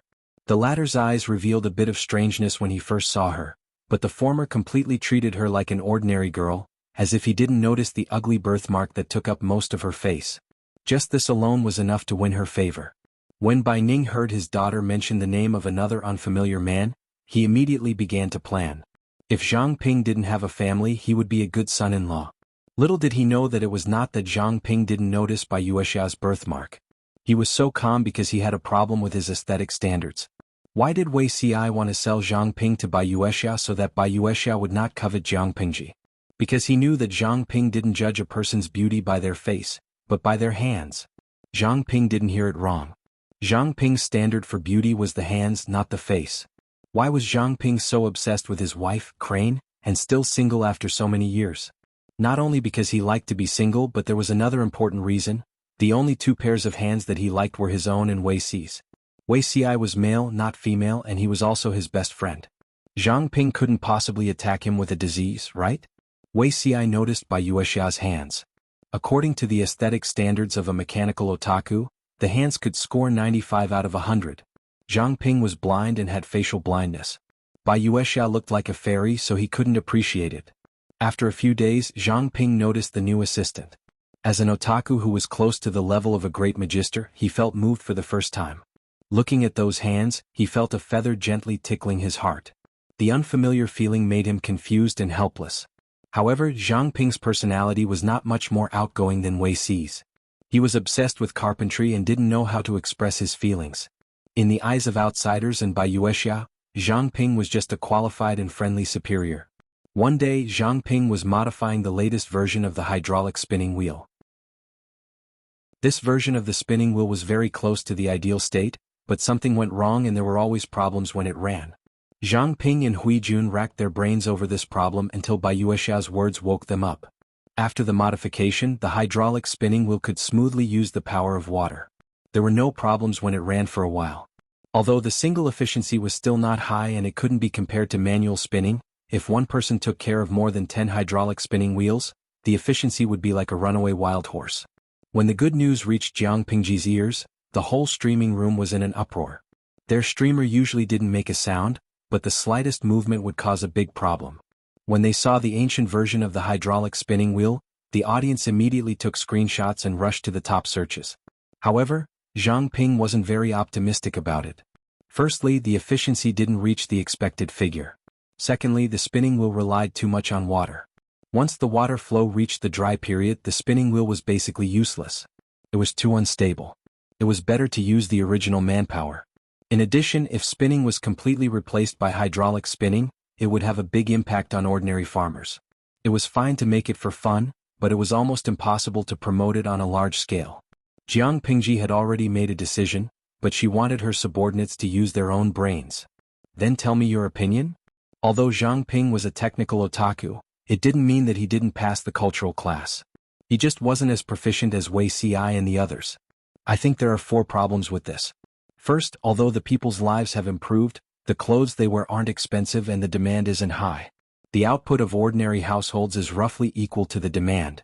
Second, if the hydraulic spinning wheel takes away the livelihood of ordinary farmers, the value of the cloth will decrease. I'm afraid many people will lose their livelihood. Third, the spinning wheel needs water to run. If there's a drought and no rain, the wheel will be useless and can only be left to rot. Fourth, the spinning wheel can make a lot of things, but there aren't many materials for weaving. The first 3 points were very important, but the most important point was the 4th point. There weren't many raw materials for weaving. No matter how capable the hydraulic spinning wheel was, how much could it do? If the returns couldn't match the investment, wouldn't it be a loss-making business? Chapter 1244. Apart from these 4 points, Zhang Ping did not mention one more point. He was afraid that he would offend Jiang Pingji. Nowadays, the land that was reclaimed was used to cultivate edible crops. She could not change it to something else for the sake of a hydraulic spinning wheel, could she? In a chaotic world, manpower and land were the most important. Zhang Ping faintly felt that his lord wanted to do something big and gradually weaken the weight of manpower and land. However, reform was not something that could be accomplished in a day. It could easily affect the people of the world. Zhang Ping did not want his lord to be rash and radical, which would result in the failure of her hegemony. Which one of the reformers had a good ending in the end? Zhang Ping finished speaking calmly and waited for Jiang Pingji's decision. She said, "Shiheng's concern is reasonable." As soon as she finished speaking, the audience in the streaming room was the first to disagree. No matter how useful the hydraulic spinning wheel was, it had a milestone significance. Lunzi Zhu Lunzi, damn streamer, don't be swayed by Zhang Ping. Although what he said is very reasonable, I can tell you that the significance of this thing is definitely more than that. Maybe later history will write this thing as a symbol of the beginning of the Industrial Revolution. Yewu Yanling, although what Zhang Ping said is not wrong and he thinks this way because of the current social context, the streamer is not from this era. She comes from the future and should be more aware of the importance of technology. If Zhang Ping's words could make her give up on this idea, she would not have supported Miss Huijun to do this. Have you all forgotten that Miss Wan Xiu made cotton? This is a combo. With the reminder from the big boss in the streaming room, everyone finally remembered that Wan Xiu made cotton. A water-powered spinning wheel wasn't much, but if cotton was also popular, this combination of punches would definitely be able to stun people. If cotton was cultivated for a few generations, as long as the output reached 20% to 30% of the standard of their era, the impact on this ancient time and space would be equivalent to an earthquake. China had a population of 1.4 billion. Its land area was similar to that of the 5 countries of this era. However, the population of the 5 countries did not exceed 100 million because of the war over the years. With such a small population and so much land, there was still room for development. In addition, they also knew that cotton did not have high requirements for soil. It was not as delicate as rice and wheat. Food occupied the most fertile land. There was no conflict between planting cotton in other places. The audience understood with emotion and was moved with reason. They wished they could rush into the screen, cross the dimensional barrier, and personally talk to Jiang Pingji. Jiang Pingji didn't want to scare the idle audience anymore. She simply said, although Shiheng's concerns are reasonable, it's not like there are no solutions to these difficult problems.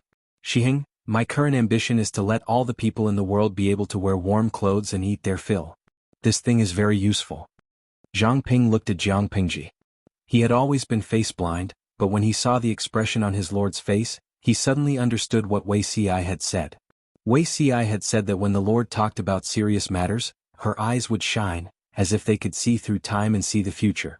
Zhang Ping initially despised Wei Ci for being too artsy, but now he empathized with him. It was indeed glowing. Zhang Ping was blinded by the light, and Bai Yuexia's fangirl was even more intoxicated, unable to extricate herself. What does my lord want? We haven't made any progress yet, but it won't be long. However, the spinning wheels here still need to be modified. I'm afraid they won't be enough when the time comes. Jiang Pingji kept them in suspense. She said, it's true that this will harm the livelihood of some people, but it will be beneficial to the people of the world. I will also think of ways to compensate the people whose interests have been damaged. I will try my best to reduce their losses and not affect their family's livelihood. If you are timid and give up the happiness of the majority for the sake of the interests of a small group of people, then you are not a qualified lord. Zhang Ping nodded as he listened, but Bai Yuexia was keenly aware that the lord's last sentence had a double meaning. For the interests of the majority, she could sacrifice the interests of a small group of people without hesitation? What if this small group of people were not ordinary people but the aristocrats? Thinking back to her attitude towards the aristocrats, the commoners, and the ordinary people, this lord was indeed different. Bai Yuexia secretly glanced at Jiang Pingji's side profile. She only felt that this person was more upright than the men in the world. She had her own proud and unyielding character. Bai Yuexia and Huijun were infatuated with her. Until, Bai Yuexia asked, my lord, you said that the spinning wheels still need to be modified? Jiang Pingji said, of course it has to be modified. When asked about professional issues, Bai Yuexia naturally had to clarify. What does it have to be modified? The production of a spinning wheel is complicated, but there is only one spindle. Why can't we increase the number of spindles? Jiang Pingji said, instead of using 10 looms to make up 10 spindles, why not put 10 spindles on one machine? Won't there be more silk produced at the same time? This simple sentence immediately caused the 2 disciples of the Mo family to be dumbfounded. What was this called? The Lord moved her mouth and the subordinates ran errands. Put 10 spindles on one machine and let the spindles work at the same time? Was this possible? Apart from the spinning wheels, Jiang Pingji also wanted them to improve the looms. The efficiency of the current looms was very low, and they basically used both hands. But why not improve the looms so that both hands and feet could work? Zhang Ping and Bai Yuexia were bombarded with questions one after another until they were dizzy. They wished that their parents could give them 2 more heads. The key was that they could not refute. Although the Lord's questions sounded very naive and unreasonable, these questions were like an omnipotent key that immediately unlocked the iron lock that imprisoned their thoughts and provided them with brand new research ideas. But there was another problem. What was the point of them working on the spinning wheels and looms? Where did they get so much yarn and cloth to weave? Reality proved that there was. Another joyous event followed. The newly married Feng Zhen pinched his chin. He only knew that his new wife was imitating Ancestor Lei and doing big things. Ancestor Lei had invented silkworm rearing, while Wan Xiu was planting cotton. Before they got married, Wan Xiu had specially brought some people to the ancestral home and stayed there to do something. She did not hide these things from Feng Zhen, so he was more or less in the know. However, he had never expected that his wife would follow in his master's footsteps. She had killed the big thing without saying a word. A pillow comes when you doze off. Zisher, your wife is much more capable than you. Feng Zhen was dumbfounded and secretly touched his nose. What did he do? He was definitely more capable than his wife. But he could not speak carelessly in front of the Lord, so he obediently served as Wan Xiuer's foil. Jiang Pingji looked at the card of information that Wan Xiuer had brought. The content was very detailed. She laughed and teased, "With this, even if you can't be compared to Ancestor Lei, it's more than enough to earn the title of Little Ancestor Lei. If it succeeds, I will definitely remember your great merit." Wan Xiuer's heart leaped with joy. Two good things were reported one after the other. Jiang Pingji was in a good mood, but there was always someone who did not have eyes to provoke her. Chapter 1245. Dongqing had a total of 6 states and 21 counties. Its territory spanned from the north to the south. The division of states and counties mostly followed the previous dynasty and was not based on population or land area. As a result, although Hu County, Zhe County, and Hu County were counties, the areas of the 3 counties were not small. Hu County was even comparable to the smallest state in Dongqing. Apart from these 3 special counties, Hejian County, Langye County, and Ningning County were also independent counties. However, the size of the latter 3 was quite normal. Apart from having special military positions, they were no different from ordinary counties.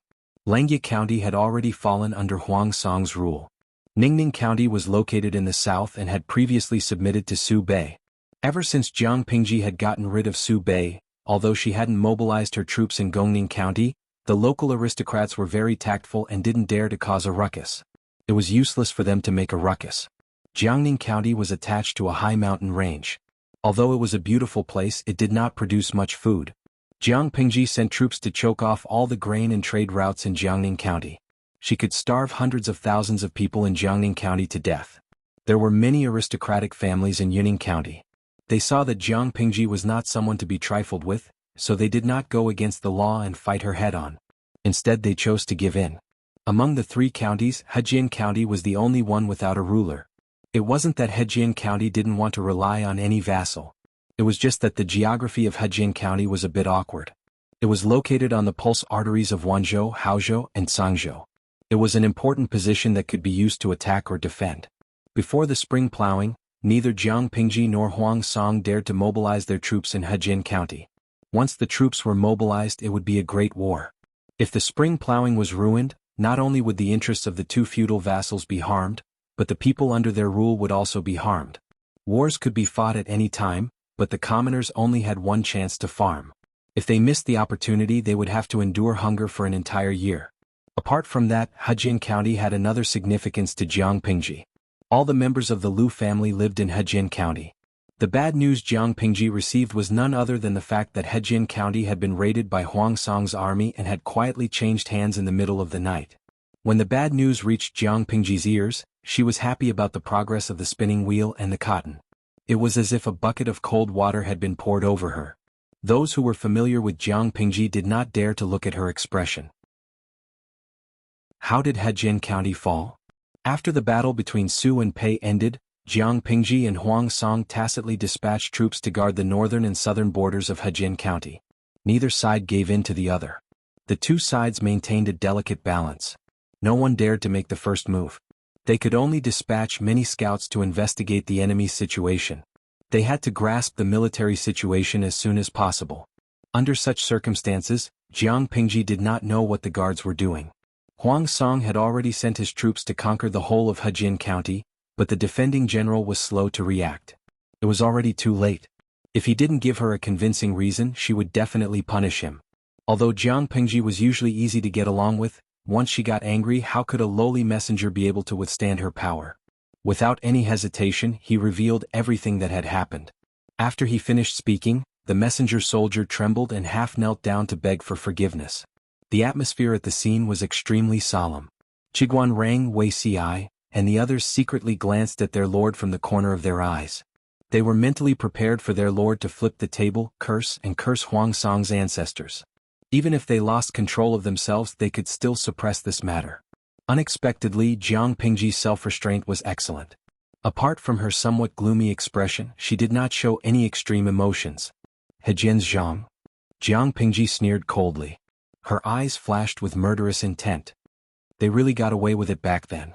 The main reason why Hejian County was lost was that Hejian's aristocratic family, the Zhangs, took the lead in responding to the persuasion of Huang Song's subordinates. They secretly colluded with several aristocratic families to control the situation in the county. Later, on the night of the 24th of the third month, they cooperated with Huang Song's garrison troops. On one hand, they took down the Hejian's Lus, Shangguans, and other aristocratic families that were friendly with Jiang Pingji's forces. On the other hand, they welcomed Huang Song's army into the city. In less than half a night, Hejian County changed hands. When everyone heard Jiang Pingji's words, they were momentarily stunned. They did not know when their lord and the Zhangs had discord. Others had yet to react, but Li Yun felt that the Zhang's name sounded very familiar. After thinking about it carefully, his mind flashed. He finally remembered when the feud had started. This Zhang's name seems somewhat familiar. Could it be the Zhangs who forced my wife to become a widow and almost caused her to lose her life? Li Yun remembered that the Zhang's family was Shangguan Wan's ex-husband's family. After the feud started, could it be that they still bear a grudge? When Huang Song found out about it, he used it as a breakthrough point and sent people to persuade the Zhangs to change sides. If you think about it that way, it's not unreasonable. As soon as Li Yun spoke, everyone focused their attention on him again. After hearing what he said, many people had some memories. They followed the clues and dug up the old story. It's most likely because of this. Jiang Pingji secretly curled her lips and laughed angrily. We should have skinned this clan alive back then. Chiguan Rang and Wei Ci coughed in unison, reminding Jiang Pingji to watch her words and not be so violent. If word got out that she skinned a clan for no reason, she would be hated by the enemy's navy. No matter what the situation was back then, it was an indisputable fact that Jiang Pingji had taken in the Zhang's young mistress who had escaped. Later, she had acted as a matchmaker for the young mistress Shangguan Wan and the military general Li Yun. In the eyes of the Zhangs, this cuckold was dripping with oil. The grassland on her head could be used to race horses. Although the Zhangs had no solid evidence that Jiang Pingji had stolen Shangguan Wan, the whole world knew that Shangguan Wan had remarried Li Yun. From this standpoint, the Zhangs and Jiang Pingji's positions were natural opposites. Rather than helplessly watch Hejian County fall into Jiang Pingji's hands and struggle at death's door under her tyranny, it was better to support Huang Song. There was nothing wrong with this logic. Even so, if no one had secretly planned and promoted it, the Zhangs wouldn't have been so thorough. Yang Si looked at Li Yun with some pity in his eyes. As expected, it was better to be single. Shangguan Wan was also a victim, but if Li Yun met an unreasonable lord, he would most likely vent his anger on her. Jiang Pingji asked the messenger, "Do you know who the lobbyist is?" The messenger said, "According to the secret agents, it's a strategist with the surname Cheng under Huang Song's command." According to the information obtained by the secret agents, before Hejian County fell, there was indeed a man who was dressed ordinarily but had an outstanding appearance and entered the Zhang residence. Cheng. There was only one strategist with the surname Cheng under Huang Song's command, right? Everyone tacitly looked at Qing Yuan from the corner of their eyes. Qing Yuan's father, Qing Cheng, was Qing Jing's nephew, and Qing Yuan was Qing Jing's grandnephew. The age difference wasn't big, but the seniority was significant. Jiang Pingji said disdainfully, "If it's Yumo, it's not surprising. The Zhang's been around for so many years, but she's still half dead. Her brain isn't that good either, and she's very easy to fool." This grudge could only be regarded as a catalyst. The person Huang Song had sent over, the lobbyist Qing Jing, was the most important one. Chapter 1246. Jiang Pingji had a rough idea of what Mrs. Zhang was thinking. If Jiang Pingji won and Mrs. Zhang worked for her in the future, Jiang Pingji would definitely hold a grudge against Mrs. Zhang, and the Zhang family would never have a chance to make a name for themselves. Magnifying the conflict in the past made Mrs. Zhang, who was already arrogant, even more arrogant. It seemed that Jiang Pingji still held a grudge against her. But in reality, Jiang Pingji was a busy person. Not every Tom, Dick, or Harry was qualified to occupy her brain. If Mrs. Zhang didn't jump out to make her presence known, how could she remember such a small role? She couldn't even remember her, let alone hold a grudge against Mrs. Zhang. She really thought she was somebody? Whether it was Mrs. Zhang in Hejin or Han Yu's wife, they were like dust in her eyes. They were not worthy of her special attention. Although Mrs. Zhang is smart, she doesn't have a big picture view. Besides, there was discord before, so it was expected that they would be persuaded by Yumo to change sides. Jiang Pingji had a low opinion of Mrs. Zhang, but she had a high opinion of Qing Jing. By the way, have you found out the current situation of the Lu family? Although the second branch and the main family are not on good terms, the Lu family is more or less involved because of me. Qing Jing was a cautious person. He persuaded Mrs. Zhang to change sides and gave her a series of ideas to help her avoid the attention of Jiang Pingji's troops. Hejin County was Jiang Pingji's original nest. She had almost no contact with the Lu family in recent years, but outsiders would not think that she was completely cut off from the Lu family because of that. If something big happened, the Lu family would definitely side with Jiang Pingji. In a place like Hejin County, the Lu family was Jiang Pingji's most natural eyes and ears. To seize Hejin County first, Mrs. Zhang's little tricks had to be avoided by the Lu family. Just in case, the Lu family, the Shangguan family, and other small gentry families who were close to Jiang Pingji were also taken down in a flash. After all, Jiang Pingji was the one who brought the disaster to the Lu family, so she had to ask about it. The messenger was not very clear about the news. However, according to the spy in Hejin County, the Lu family was strictly monitored. Their personal freedom was restricted, but their lives were not in danger. Jiang Pingji said, "I understand. You can go now. If there's any news, report to me immediately." Everyone knew that Huang Song would not harm the Lu clan now, but that did not mean he would not do so in the future. Jiang Pingji did not have a family. Other than Lu Shi and Lu Zhao, her blood relatives were only the members of the Lu family. According to the mainstream thinking nowadays, people with the same surname and ancestry were a family. Even if the bones were broken, the tendons would still be connected. Unless it was a subsect, it was a single entity. If Huang Song wanted to use the people of the Lu clan as a political bargaining chip, Jiang Pingji's side would be very passive, and her hands and feet would be tied in battle. Faced with such a predicament, Jiang Pingji had to come up with a solution as soon as possible. This matter is indeed difficult to deal with. It's better to do it sooner rather than later. Do you have any good ideas? Jiang Pingji knitted her brows tightly, seemingly distressed. She asked the people sitting below. Hejin County was the main route between Wanzhou, Cangzhou, and Haozhou. Whoever occupied this place first would have the advantage of dispatching troops. Huang Song had taken over Hejin County and encircled the Lu clan. He had the upper hand right from the start. Jiang Pingji could only deal with it passively. Everything had to be dealt with one by one. Jiang Pingji planned to deal with the Lu clan's matter first. Although Hejin County was important, it was not impossible to take it back. Huang Song was probably also observing her reaction, using it to determine what his next move would be. The general's thoughts were relatively simple. Regardless of whether it was Huang Song or Lu Song, the clan that dared to imprison the lord would be punished in 4 words. F***ck them up. It was simple, crude, and straightforward. However, this method was obviously not feasible. Or rather, this was not the method that Jiang Pingji had in mind. The audience in the streaming room had followed the streaming room for so many years. They had some understanding of Jiang Pingji's character. To use the words of many years ago to mock Jiang Pingji, she was a profiteer and strategist who had been held back by her profession. Even though her schemes were not as thorough and perfect as other strategists, no one could compare to her in terms of the overall situation. Didn't you see that there were often strategists who asked her, "What is the Lord's intention?" Lao Ciji Lianming, betting on the spicy sticks that we have stocked up for the new year at home, the streamer must have a certain B***TCH in her heart. Walking Shueba, my head hurts. Every time I watch the streaming room, I have the thrill of being crushed in my IQ. Zhang Xiaoxiao's wife, let's start the game. Let's bet on what the streamer is up to. The person who guesses correctly can split the spicy sticks that Lao Ciji Lianming has stocked up for the new year. The opportunity cannot be missed. Don't miss it. It's a once-in-a-year opportunity. Jiang Pingji's train of thought was well known to be unique and beautiful. The idle people were not top-notch strategists, so they could not figure out her thoughts. Many idle people simply chose to ask for help outside the game. They stared at the faces of the strategists, trying to see the correct answer from their faces. After staring for a while, many idle people wailed in the bullet screen. Qingchen, it's over. Boss Wen Zheng and the others looked troubled. This question is definitely beyond the syllabus. Xinhua, unders your smiley-faced angle, unders this question is so difficult. Can the streamer give us some hints? Tangerine soft candy, if I were a member of the overtime team, I would definitely curse in my heart.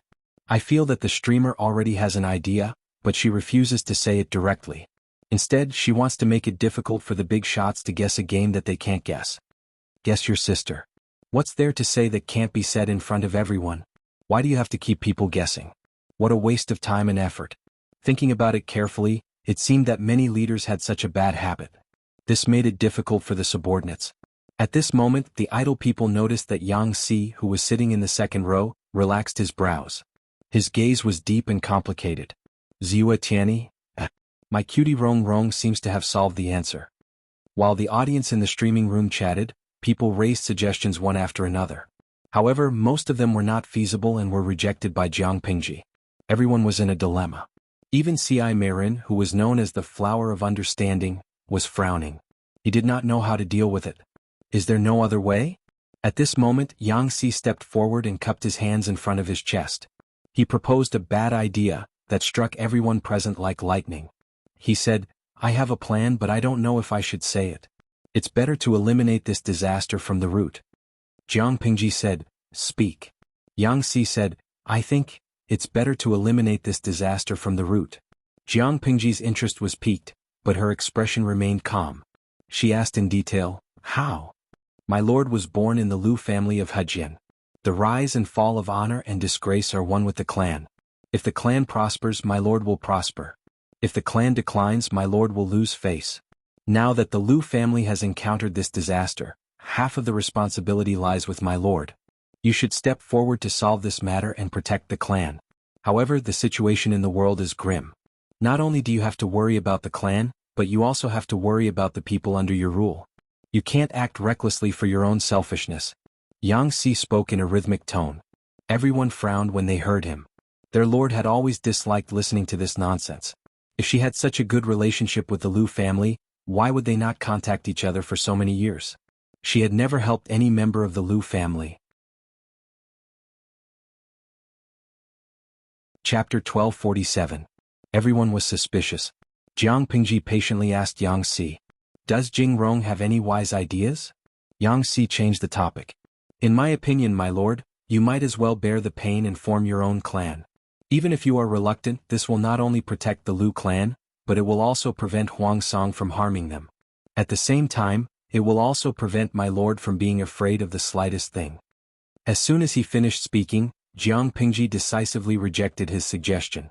Her tone was a little harsh and her expression was quite decisive. Yang Jingrong, your suggestion is really heart-wrenching. It's very inappropriate.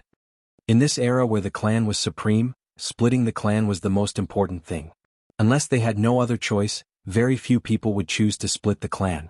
Those who suggested splitting the clan would easily be labeled with a bad reputation. For ordinary gentry, there were many disadvantages to splitting the clan. First was the clan fields.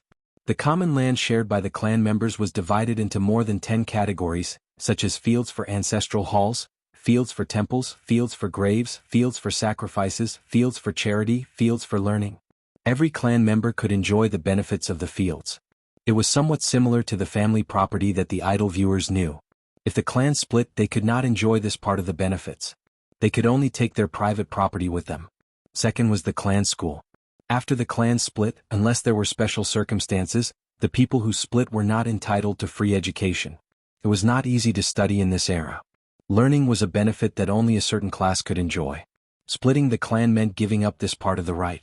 Apart from these two major items, there were many other public benefits. Why were the gentry so united and protected the clan? Because protecting the clan's interests was protecting their own interests. Leaving the clan as a whole, the possibility of an individual developing on his own was almost zero.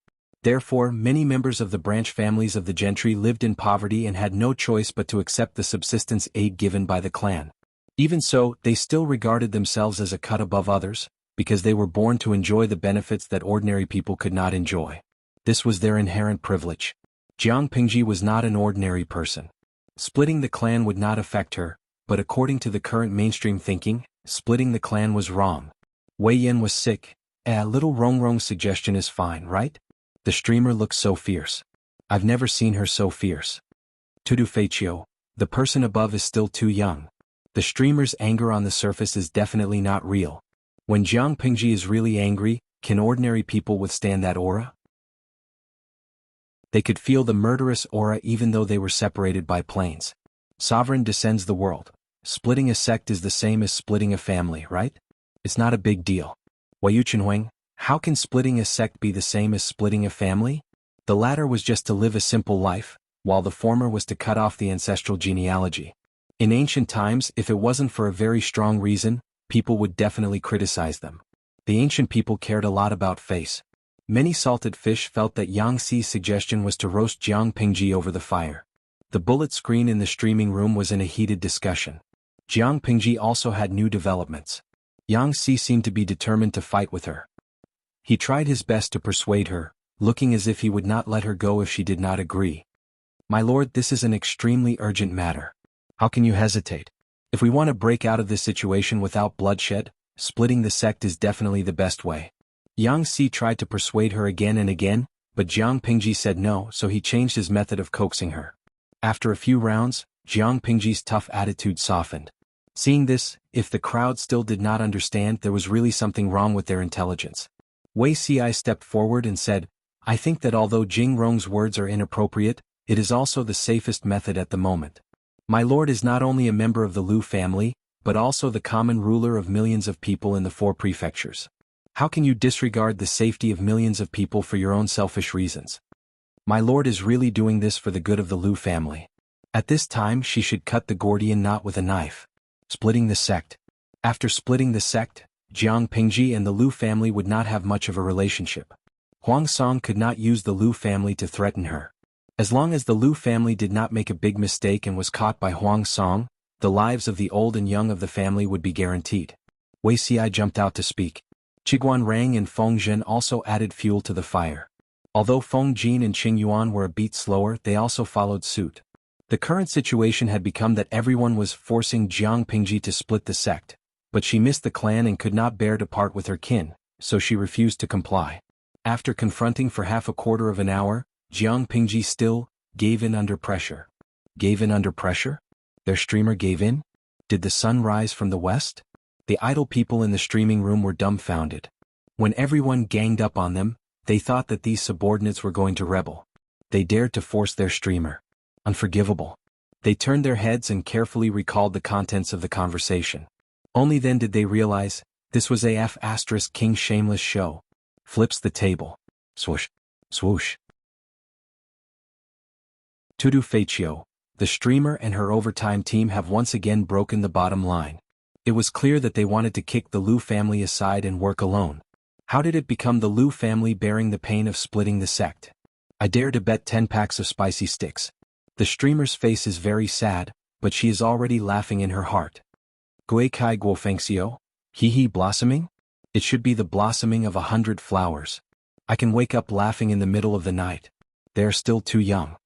Facing Jiang Pingji and the overtime team who have no moral integrity and no bottom line, there is only what others can't think of, there is nothing they can't do. Lao Siji Lianming, I finally understand why it was Xiao Rongrong who came out to persuade the streamer to split the sect. Do you remember that when the streamer was fighting the Gaoyue clan in Sangzhou, she once designed a cute panda avatar. She accidentally let it slip in front of Xiao Rongrong that she wanted to use the panda image as a future battle flag or clan emblem. F***CK. She F***King wanted to work alone since then. Even the apprehensive flower Wei Ci could not guess Jiang Pingji's thoughts at that moment. Only Yang Xi guessed it correctly. What? This old fellow has seen the answers in the examination papers. Tudu Feiqiu, the person above remembered it very carefully, but I think the streamer probably wanted to work alone from the beginning. If you pay close attention, have you noticed how many times the Lu family has appeared in her streaming for so many years? When she was most short of manpower, she never thought of asking the Lu family for help. She always left them in the lurch. The streamer is really sociopathic. We are far inferior to her. The idle spectators discussed and finally solved the case, finding the answer to the mystery. Jiang Pingji looked helpless. Her face was pale and sad. She was forced to accept the proposal of splitting the sect. Let's split the sect. I can't implicate the whole clan because of me. If the whole clan dies because of me, I won't be able to face my ancestors 100 years later. The news of Jiang Pingji wanting to split the sect spread like wildfire. The outside world had different opinions. Lu Zhao panicked and smashed his teacup.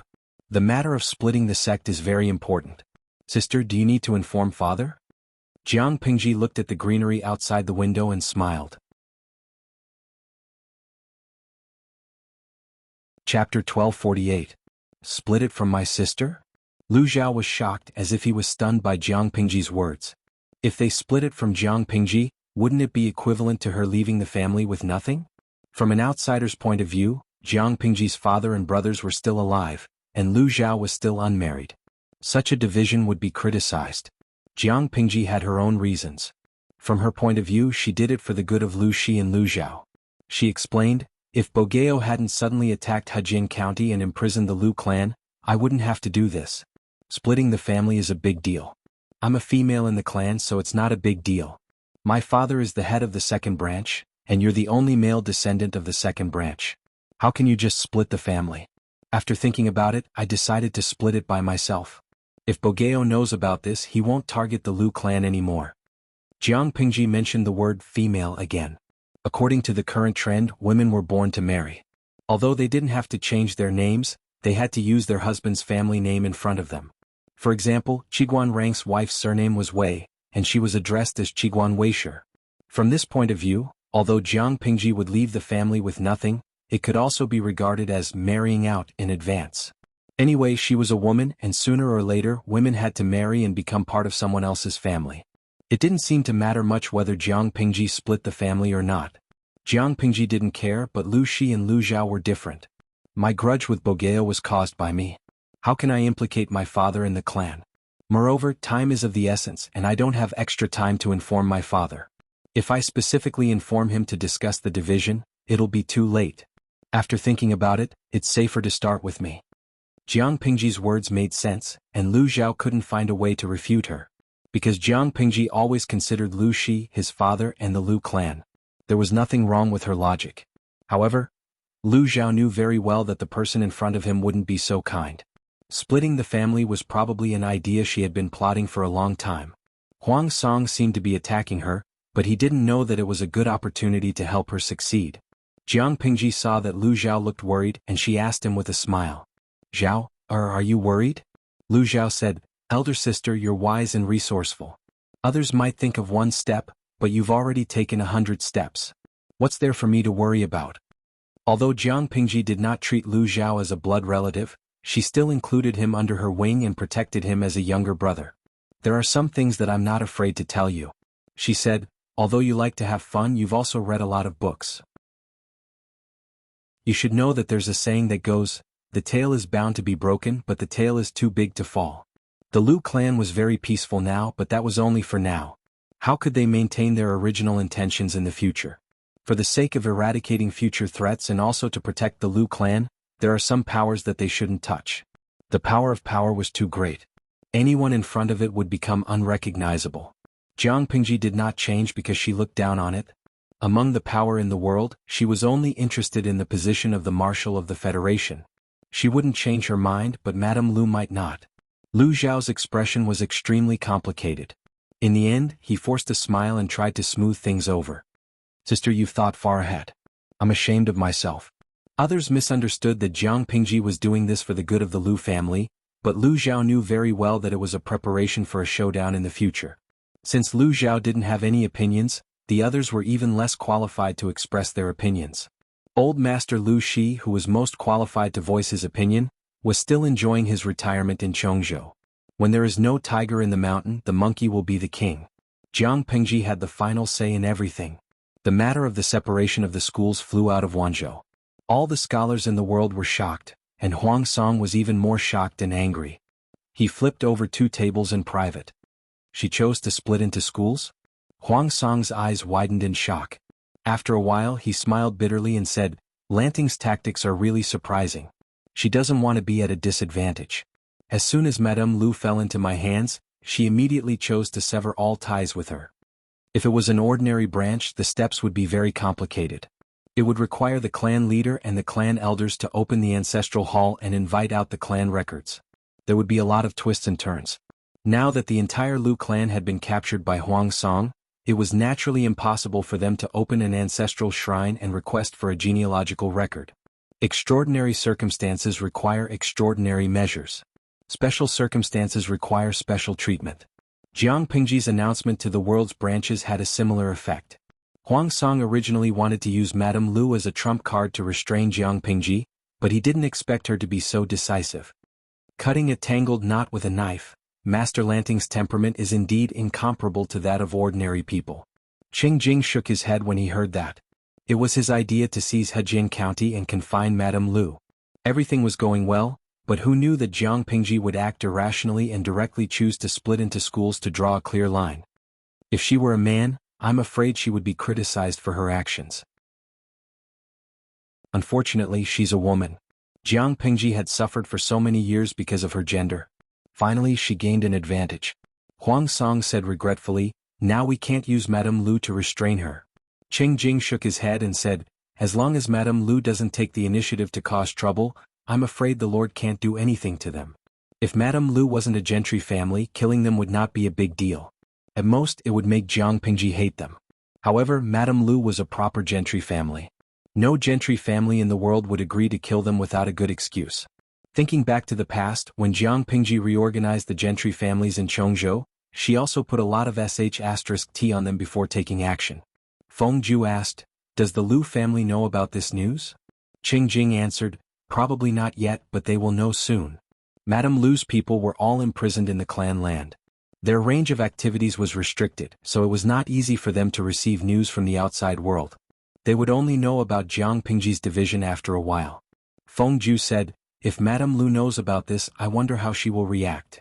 His seemingly unintentional words fell into the ears of Huang Song and the others, and they had a different interpretation of it. Qing Jing asked, "Huaijie means? To instigate Madame Lu to defect?" Madame Lu isn't as stupid as Madame Zhang. Even if Lu Shi's division leaves, Madame Lu won't fall out with him. They aren't that easy to drive a wedge between them. Feng Ju smiled and shook his head. "There's just one thing I don't understand. Why is Lu Shi and Madame Lu's relationship so bad? Even if they said it was for Madame Lu's good, those words could only deceive ordinary people. How could a truly intelligent person be fooled? Rather than saying that the division was for Madame Lu's safety, it was more like getting rid of Madame Lu's burden." Feng Ju thought that the latter was more likely. Children of gentry families received clan education from a young age. If it wasn't for special circumstances, why wouldn't they side with the clan? It was rare to see someone like Jiang Pingji, who ran away when the situation wasn't good. What was the hidden reason behind it? Feng Ju took it to heart. Chapter 1249. Ever since Hejian County was conquered by Huang Song, the Lus had been living in seclusion. They refused all activities and invitations. Hearing that Jiang Pingji was independent, the Lus were calmer than the outside world. The reason was that Jiang Pingji and the Lus had little contact in the past few years. She didn't ask for help from the family when she was in danger, and she didn't help the family during her glory days. At first, the Lus were a little uncomfortable, but they understood after a while. Jiang Pingji was rich and never thought of giving benefits to the family. They couldn't be thick-skinned and stick to her. A few elders reacted fiercely. They were angry at Jiang Pingji's behavior. The Lus didn't enjoy the benefits Jiang Pingji gave them. Instead, they made the family suffer. Now that they were in trouble, they kicked the family away. What a heartless woman. A gray-haired elder sneered and said sarcastically, "Like father, like daughter." Lu Shi's parents, Lu Shi, were the same. They guarded against the family like thieves. Lu Shi and his wife didn't use their brains to think. If the Lus didn't support them, how could the second branch take over the entire bamboo paper workshop? Their daughter is also an ungrateful wretch. Although the bamboo paper workshop was built by Gu Min with her dowry, didn't the resources she used come from the family? Gu Min improved the existing rough papermaking technology. The bamboo paper in Hejian became a treasure that the upper-class families fought to purchase. The profits were shocking. They didn't covet a mere papermaking and cooking, but Gu Min monopolized all the profits. It was unsightly. Logically speaking, she should donate some of the profits to the family. Only when the family was strong could they protect the family. How many years has it been? Why are you still bringing it up? Another gray-haired elder frowned. Although it's a bit heartless, Lu Shi did it to protect the whole family. Even if the family is divided, the ancestor is still the same ancestor. Money, power, and status were precious, but compared to one's life was more important. Why can't we bring it up? It's not like you don't know the current situation of the clan. The white-haired elder rolled his eyes, still angry. The assets of a mere second branch is much more than the public property of the clan. The family has nurtured them for so many years, but they don't know how to return the favor. There was a thunderstorm a while ago. The eaves of the ancestral hall have been in disrepair, and the ancestral tablets were almost wet. The family school is not doing well either. My great-grandson said that the food provided by the family school is not tasty. The gray-haired clan elder said, "This is because the clan's harvest is not good. The clan's accounts have been in deficit for years, and the clan leader is also worried." That's true. But if Lu Shi and his daughter can help the clan. Thinking of this, the clan elder became even angrier. The clan raised them, so it was only right that they return the favor. Now one or two of them were ingrates, who wouldn't feel stifled. The situation is stronger than the person. Can you force the father and daughter? The gray-haired elder rolled his eyes. Moreover, it was Lu Shi, not Lu Shi. Both branches of the Shi family were separated from the Lu family. The gray-haired elder rolled his eyes. Besides, it was Lu Shi who separated the family. She is a woman. She has to marry someone. Marry? Won't her assets be taken by others? Do you want her to marry someone from the same clan? Calm down. People will think that the family covets the assets of a woman. That's shameful. Marrying someone with the same surname is against ethics. The gray-haired elder was full of anger. He didn't feel comfortable. The Gentry family was glamorous to the outside world. But the resources were limited. It was impossible for every family to live a carefree life. As more and more people were born, there were fewer and fewer things that no one could share. This was one of the reasons why many Gentry families were getting worse and worse. The huge population was not a help. Instead, it became a burden that couldn't be gotten rid of. The Lu family was not a first-class family in Hejian County. At most, it was a second-class family. The direct line of descent was still considered well off, but the side branches outside of the 5 kingdoms were very poor, and the clan could only barely help them. Lu Shi was the second branch of the direct descendants. His wealth was more than the family property. How could the other family members not be jealous? If the property was not the private property of Lu Shi and his wife, and Lu Shi was capable, some people might have forced them to confiscate the property. Jiang Pingji was even more powerful. The northern borderline had been hers for a few years. Most of Dongqing's land had been in her pocket. She just needed to wear the imperial robe to rule the world. As long as she was willing, she could reveal her intentions and help the talented people from the Lu family. When one person achieved the Tao, even the dogs and chickens of the Lu family would rise to heaven. But now they had to separate and draw a line. It would be strange if some of the Lu family members felt comfortable. Why wouldn't they help the family members if they were so rich? Jiang Pingji would marry someone in the future.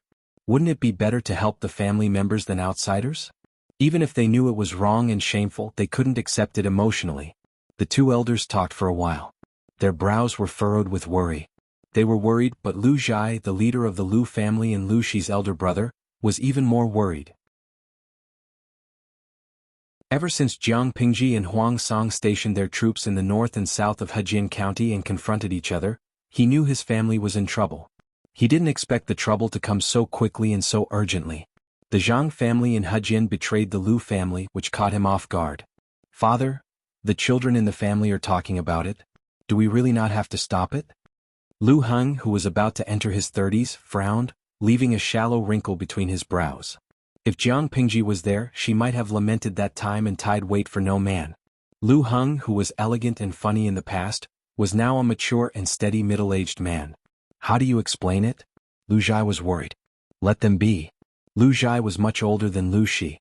His hair had been dyed gray. He looked slightly old. If he didn't have a good temperament, he would probably look older.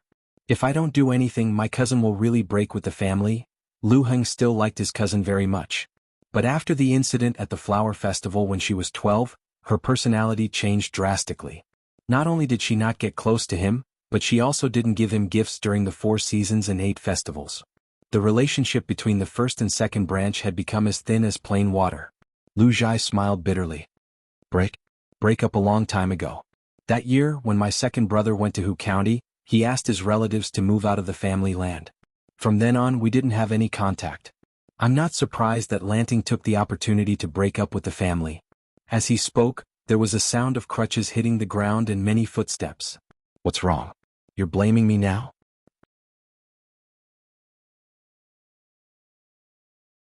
Chapter 1250.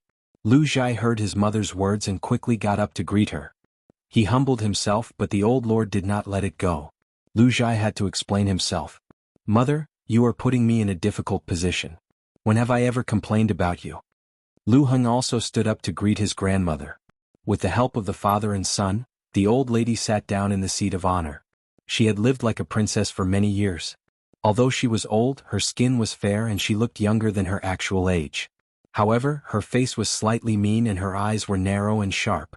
She looked like an old lady who was not easy to get along with. She was Lu Zhai and Lu Shi's mother, the ancestor of the Lu family, and the old lord of Changshu. She was furious when she heard that Jiang Pingji dared to divide the family. She hurried to discuss it with her eldest son.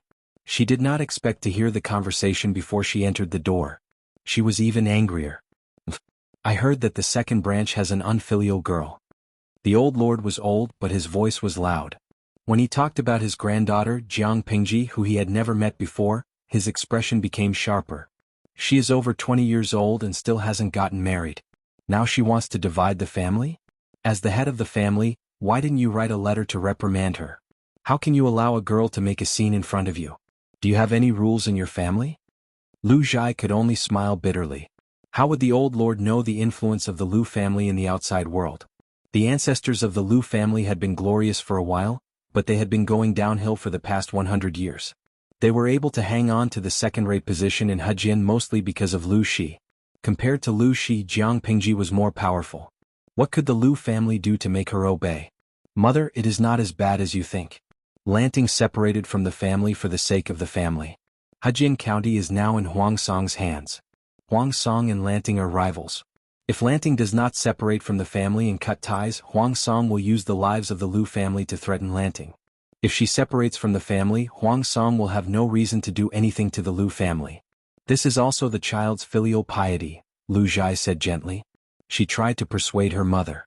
Lu Zhai and Lu Shi's mother came from a prominent family in Langya County. She and Gu Min's mother were cousins. Because of her noble birth, the old woman had been willful all her life. She had developed a strong and reckless personality when she was a girl. She always liked to force others to do what she wanted. She lived a free and easy life, but the people around her were almost driven crazy by her. A recent example was Lu Shi and his wife. As soon as Lu Gui finished speaking, the old Feng Jun waved his hand away.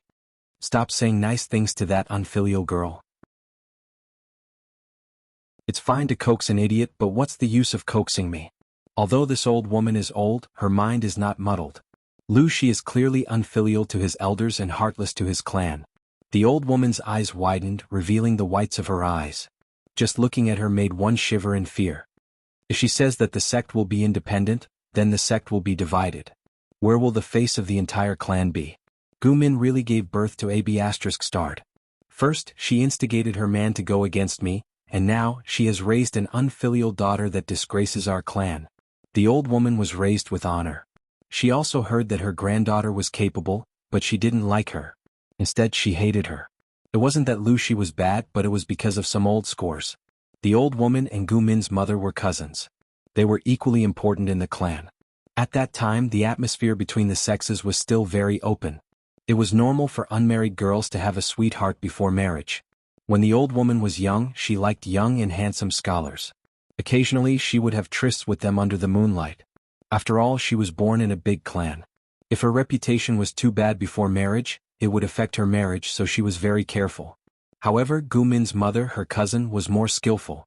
During the marriage discussion, she tricked her and let others see her exchanging a token with a scholar. This matter was fatal, but it also affected her status. The marriage discussion went wrong. In the end, Gu Min's mother married into the Langya Gu clan and became the wife of the clan. Everyone envied her, but she married a son of the Lu clan in Hejian County. After marriage, she was not as good as her cousin. She never thought that the daughter of her cousin, Gu Min, would marry her second son, Lu Shi. Every time she saw her daughter-in-law, she felt as if there was a fishbone stuck in her throat. She didn't like Gu Min either. In her opinion, Gu Min was the culprit who instigated the separation between her and Lu Shi. After Gu Min got married, she became restless. She started a business and showed her face in public. Her business was big, but she didn't want to give it to her elders. She had been Gu Min's mother-in-law for many years. Every time she asked that woman to set a rule, Gu Min was unwilling. She had never seen such an unfilial woman. When Gu Min passed away, she secretly clapped her hands and cheered. With Gu Min's death, her filial and obedient son would definitely come back. She couldn't bear to see her son dying for Gu Min. She specially found a woman who looked like Gu Min and planned to make her Lu Shi's concubine. Under her secretly instigation and support, the woman stole the inheritance left by Gu Min and bullied the child she left behind. A dead person was dead and a man was a man. Which man would push away a beautiful woman for a dead person? However, things didn't go as he wished. Not only did Lu Shi reject her, but he also changed his temperament. He whipped the woman to death in front of all the servants in the courtyard and skinned her. The old woman heard the news and was so scared that her legs turned to jelly. After that, Lu Shi moved out of the clan land and opened a residence. He didn't even take a step in the door. The old woman almost vomited to death. Whether it was her cousin, Gu Min, or Lu Shi, all three women of the same lineage, none of them could get along with her. The old woman became even angrier when she thought of the trauma and grievances she had suffered all these years. Now Lu Shi wanted to separate from the clan. He must have grown up. Lu Zhai frowned and said unhappily, "Mother, no matter what, Lanting is still your granddaughter." Ever since Lu Zhai and his brothers got married, their mother became more and more domineering and willful. She wanted to control everyone and everything. When their father was still alive, he could still restrain her. After their father was gone, she became more and more lawless. Now she didn't care about the old lord's identity and age. She called her granddaughter B*Ts in front of everyone. Lu Zhai was a gentleman and couldn't stand such filthy words. The old lord said stubbornly, "I don't have such an unfilial granddaughter." Lu Zhai was a grandfather and almost 5 years old, but he still couldn't do anything to his mother. The old lord scolded Lu Zhai. Lu Zhai was already in a bad mood. Faced with his unreasonable mother, he simply retorted, "Mother, the situation is better than the person. Lanting is a duke with millions of strong soldiers, not a granddaughter who listens to your scolding. To put it bluntly, she controls the life and death of our clan. We are meat on the chopping block. We can only accept her independence without any complaints." When the old lord heard this, he suppressed his anger in his heart. Chapter 1251. The sudden change shocked Lu Zhai and his son. It was as if their hearts had skipped a beat. The two hurried over to support the old Fengjun. When the old Fengjun saw their nervous expressions, she couldn't help but reveal a comfortable smile. She knew that as the respected old Fengjun of the entire family, no one dared to anger her or go against her wishes, much less her own son and grandson. As long as she was still in the Lu residence, she was the old Fengjun that everyone respected and respected. Thinking of this, the old Fengjun felt much better. Her soaring blood pressure and anger started to decrease. She shakily reached out to grab her son's hand. She was about to smile and say something, but she was too angry. A mouthful of thick phlegm surged up her throat. It rolled and didn't want to slide down, and she couldn't spit it out. After a while, her ruddy face turned pale, and then from pale to dark purple. The color quickly deepened. Her thin and sharp eyes widened, and the whites of her eyes were frightening. Her change was more serious than Lu Zhai and his son. They were even more afraid. Lu Heng said with a pale face, "Father, grandmother is probably blocked by phlegm." Lu Zhai hurriedly told his son to hurry the doctor. He helped the old Fengjun stand up and patted her back. Because the old Fengjun was having trouble breathing, she let out a heavy and hurried sound like a wild beast. Lu Zhai was so anxious that his eyes turned red. His hands and feet trembled as if he had fallen into an ice cellar. No matter how bad his mother was, the person in front of him was his birth mother. Now that she was in such pain, of course he didn't feel good. Lu Heng didn't care about his appearance. He lifted his clothes and jogged to invite the doctor to the main hall. When he arrived, he found a group of servants standing outside the main hall with their hands raised. Their expressions were sorrowful. Lu Heng's heart skipped a beat. His lips trembled and his legs went weak as he entered the room. The tip of his feet stepped on his clothes and he stumbled forward. The doctor carried a medical box and followed in. He saw Lu Heng almost fall and subconsciously reached out to pull him up. This. The doctor was a guest official that Lu Zhai had specially invited to the old Fengjuan's residence. He was in charge of diagnosing and treating the old Fengjun. If the old Fengjun had a headache or fever, he would be in charge of it. He was also the one who understood the old Fengjuan's condition the best. Old Fengjun, this is... Lu Gui hugged the old Fengjun with a pale face. She only came back to her senses when she heard the doctor's voice.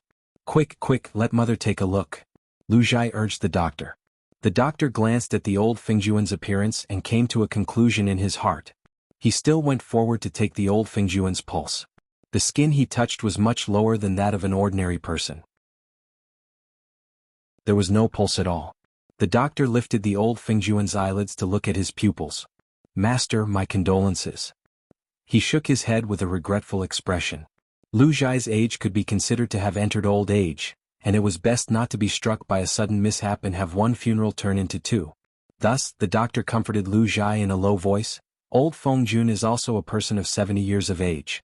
Now that he has passed away, it can be considered a happy funeral. Old Fengjun usually eats a lot of meat and fish. His diet is heavy and he doesn't like to move around, so he often has headaches and dizziness. Just now, his anger attacked his heart, causing his heart and lungs to be damaged. His phlegm surged up, causing him to have difficulty breathing. Master, you should prioritize your health and not have such a huge change in emotions. The doctor had been a doctor for many years and was very experienced. He only needed to do a simple examination to know how the old Fengjun had passed away. The old Fengjun had lived like a prince for too long. His body was not suited for great joy or anger. Otherwise, it would be easy for his qi and blood to attack his heart, and medicine would be ineffective. He had lived in the Lu residence for many years and knew the temperament of the few masters in the residence. The doctor did not believe that Lu Zhai had angered the old Fengjun to death. Everyone knew how filial Lu Gui was to her mother. The old Fengjuan's reputation was not good. Everyone in the residence knew that this old woman was not willing to suffer any losses. Even if she threw a tantrum, she would make people accommodate her. In terms of angering someone to death, it was more likely that Lu Gui had been angered to death by this old mother. The doctor glanced at the old Fengjuan's sorry figure. The other's face was dark purple, and now it was dyed with a deathly ash white. His slightly protruding eyes were bloodshot, and a mouthful of thick green phlegm hung from the side of his mouth. On the ground, there was a puddle of food residue and acid from his stomach. Lu Gui only came back to her senses after a while. Tears fell from her eyes, and her teeth bit her lower lip until it was white. Sobs flowed from her throat. Lu Heng watched from the side with worry. Grandmother had already passed away. If something happened to father, the entire family would collapse. Lu Gui cried for a while until she was out of breath. However, it was better to vent her sorrow than to keep it in her heart. After a while, Lu Gui said in a hoarse voice with a muffled sob, "Send someone to hold a funeral and set up a mourning hall." Lu Heng was silent for a while, and then asked Lu Gui with a troubled expression. "If we hold a funeral, was grandmother's death due to a dream or... If it was a dream, then it was a normal death of old age, commonly known as death of old age. If it wasn't for this reason, then it was an abnormal death."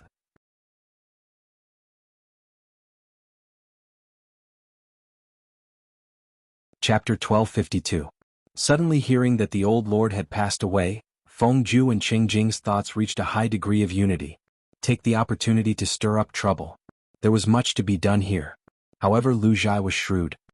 He had long thought of this possibility and concluded the old lord's death in advance. If he had been a step later, the news of an unfilial granddaughter separating from the family and the death of her 70-year-old grandmother would have spread far and wide. Feng Ju sneered. It seems that the Lu family's foothold in Hejian County is not entirely based on luck. Qing Jing put his hands in his sleeves and looked at Feng Ju calmly. After all, they are gentry. It is their nature and instinct to seek benefits and avoid harm. This was considered a crisis public relations. The Lu family's response to this matter was commendable. The corners of Feng Ju's lips curled into a sneer. There was a hint of mockery in his words. With this, the Lu family is completely safe. The old lord was the old lord of the Lu family. She had a special meaning to the entire clan. Her funeral was also the funeral of the entire clan. Huang Song did not want to be criticized by the world and be reviled in the history books. Naturally, he could not let anything happen to the Lu family during the funeral of the old lord. This was a disguised death exemption medallion. Qing Jing's eyelids darkened. He said coldly, "It's just a petty trick." He had done a good job of creating a funeral crisis. He had indirectly attacked Huang Song and protected himself. At the same time, he had expressed his goodwill to Jiang Pingji and helped her find a reason to send troops. After this matter, even if Jiang Pingji did not put the Lu family in an important position, she could not completely leave the Lu family to rot. When Huang Song knew about this, he immediately put on a bitter face. After a long while, he let out a long sigh and instructed his wife, Qi Chaolan, to help him prepare a small memorial gift. Lady Qi asked him, "Why do you prepare this? An elder in the family has passed away?" Huang Song said, "It's not that the elder in the family has passed away. Lanting's grandmother has passed away. As a good friend of Lanting, I am naturally considered a junior of the old lady. According to my friendship with Lanting, the old lady has passed away. It is reasonable for me to be present to mourn." A trace of astonishment flashed in Lady Qi's eyes. At the same time, she felt a little helpless and amused. Huang Song and Jiang Pingji's personal friendship was really good, but both of them plotted against each other. Their friendship was too strange. That old lady is the grandmother of the Duke of Lanting. Judging from her age, it should be a joyous funeral. Lady Qi's mind raced and she roughly knew what to prepare. She asked Huang Song hesitantly, "At this critical juncture, the old madam has passed away. Won't Lang Jun be passive?" Huang Song spread his hands and rolled his eyes, looking as if he had nothing left to live for. "The outside world is saying that I took Hejin County, imprisoned the Lu family and scared old madam to death." Logically it made sense, but Huang Song still felt that it was a scapegoat. If it wasn't for Lady Lu's quick decision, he would have pushed the blame onto his good friend Jiang Pingji. Perhaps Jiang Pingji's decision to separate from the main family had angered the stubborn and old-fashioned old man to the point of having a stroke. Unfortunately, Huang Song had already been splashed with a basin of dirty water. If he didn't care and splashed it back, it would only make things worse. Rather than that, he might as well be more magnanimous and take the initiative to pay his respects as a junior. That way he would be able to clear his name. No matter what, he had only indirectly angered the old madam to death. It was not intentional. Lady Qi raised her eyebrows and said angrily, "Are there really people out there who can't distinguish right from wrong?" Huang Song said, "They're just some ignorant people. This little bit of evil can't hurt me." Lady Qi felt uncomfortable. "In that case, you still want to pay your respects?" If it were her, she would have vomited to death. Lanting is in Wanzhou. She definitely won't be able to make it on the 7th day of the first month. She won't be able to attend grandmother's funeral. I've been friends with her for a while, so I should help her. Taking 10,000 steps back, even if it's not for Lanting, I should still show my attitude. Dodging and evading will only make me feel guilty. Lady Qi's expression relaxed slightly. The Lu family's territory was covered with white banners. The morning hall was cold and solemn. Whether the clan members were sincere or not, they all had to show a sorrowful expression. The old madam's son, daughter-in-law, daughter, son-in-law, and all the grandchildren wore mourning clothes.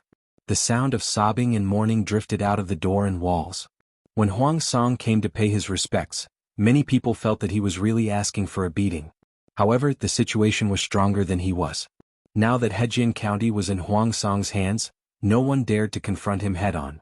In just a few days, Lu Zhai's gray hair had completely turned white, turning into a lifeless and lusterless silvery white. His entire body was also hunched and his face had aged more than a year. When Huang Song arrived, Lu Zhai went forward to welcome him with the help of Lu Heng. He forced himself to cheer up and exchange greetings with Huang Song. Huang Song put on the attitude of a junior and knew when to advance and when to retreat. Instead, it made some of the Lu family members who did not know the truth angry but had nowhere to vent their anger. He came to pay his respects today, not just to light a stick of incense. He also wrote an elegiac oration for the old madam. Of course, this elegiac oration was not written by him. He had asked Nye Sun to write it for him.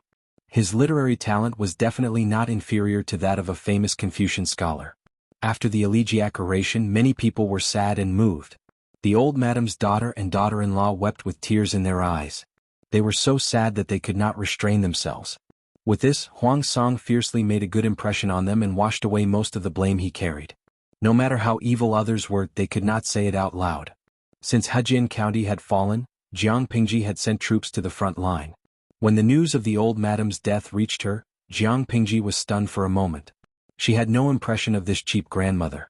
She rummaged through Lu Shi's memory and barely found some scattered memories in the corner. According to Lu Shi's memory, This grandmother treated people extremely harshly and coldly. She also hated Lu Shi to the core. If there were not people around, she really wanted to reply that it was none of her business. She thought so in her heart, but her face showed a horrified and sorrowful expression. Her body swayed unsteadily. "My lord, my condolences, my lord." Jiang Pingji's acting was too exquisite. No one could see any flaws. No matter how they racked their brains, they could not think of a lord who could be so calm even after her grandmother died. Oh, wasn't that her grandmother? But others did not know about this. Jiang Pingji's blood drained. Her eyes were bloodshot and filled with tears. She raised her hand to grab Wei Si's hand and held it tightly. It seemed that she wanted to use it to draw strength that made him feel at ease. Her lips moved a little. Her eyes rolled back and she fainted. It was not that Jiang Pingji's acting skills were not good enough. It was just that she had no similar experience and was afraid that her acting would not be realistic. In her previous life, she did not even know who her biological parents were. When she was a few years old, she was sent by her adoptive parents to the Special Military Academy to be trained as a genetic warrior. Jiang Pingji's rationality was perfect, but there were still many gaps in her emotional side. She really could not do it if she was asked to vividly play a filial little girl who had lost her grandmother. With a sudden inspiration, Jiang Pingji used the great technique of pretending to be unconscious that had worked every time. Her fainting scared the hell out of people. Qiguan Rang took advantage of the chaos to secretly take Jiang Pingji's pulse. After confirming her pulse, he released his hand without a trace. Very good, it was not a slippery pulse. Although Qiguan Rang had been looking forward to seeing the young lord's shadow, if the lord was pregnant at this juncture, he would really be in trouble. It was fine as long as she was not pregnant. Jiang Pingji's heart was beating like a drum.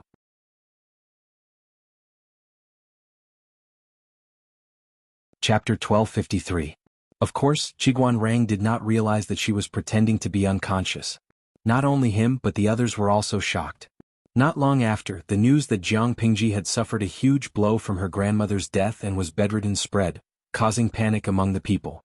She was the leader and backbone of the entire force. Many people began to panic when she suddenly fell seriously ill and fell into a coma.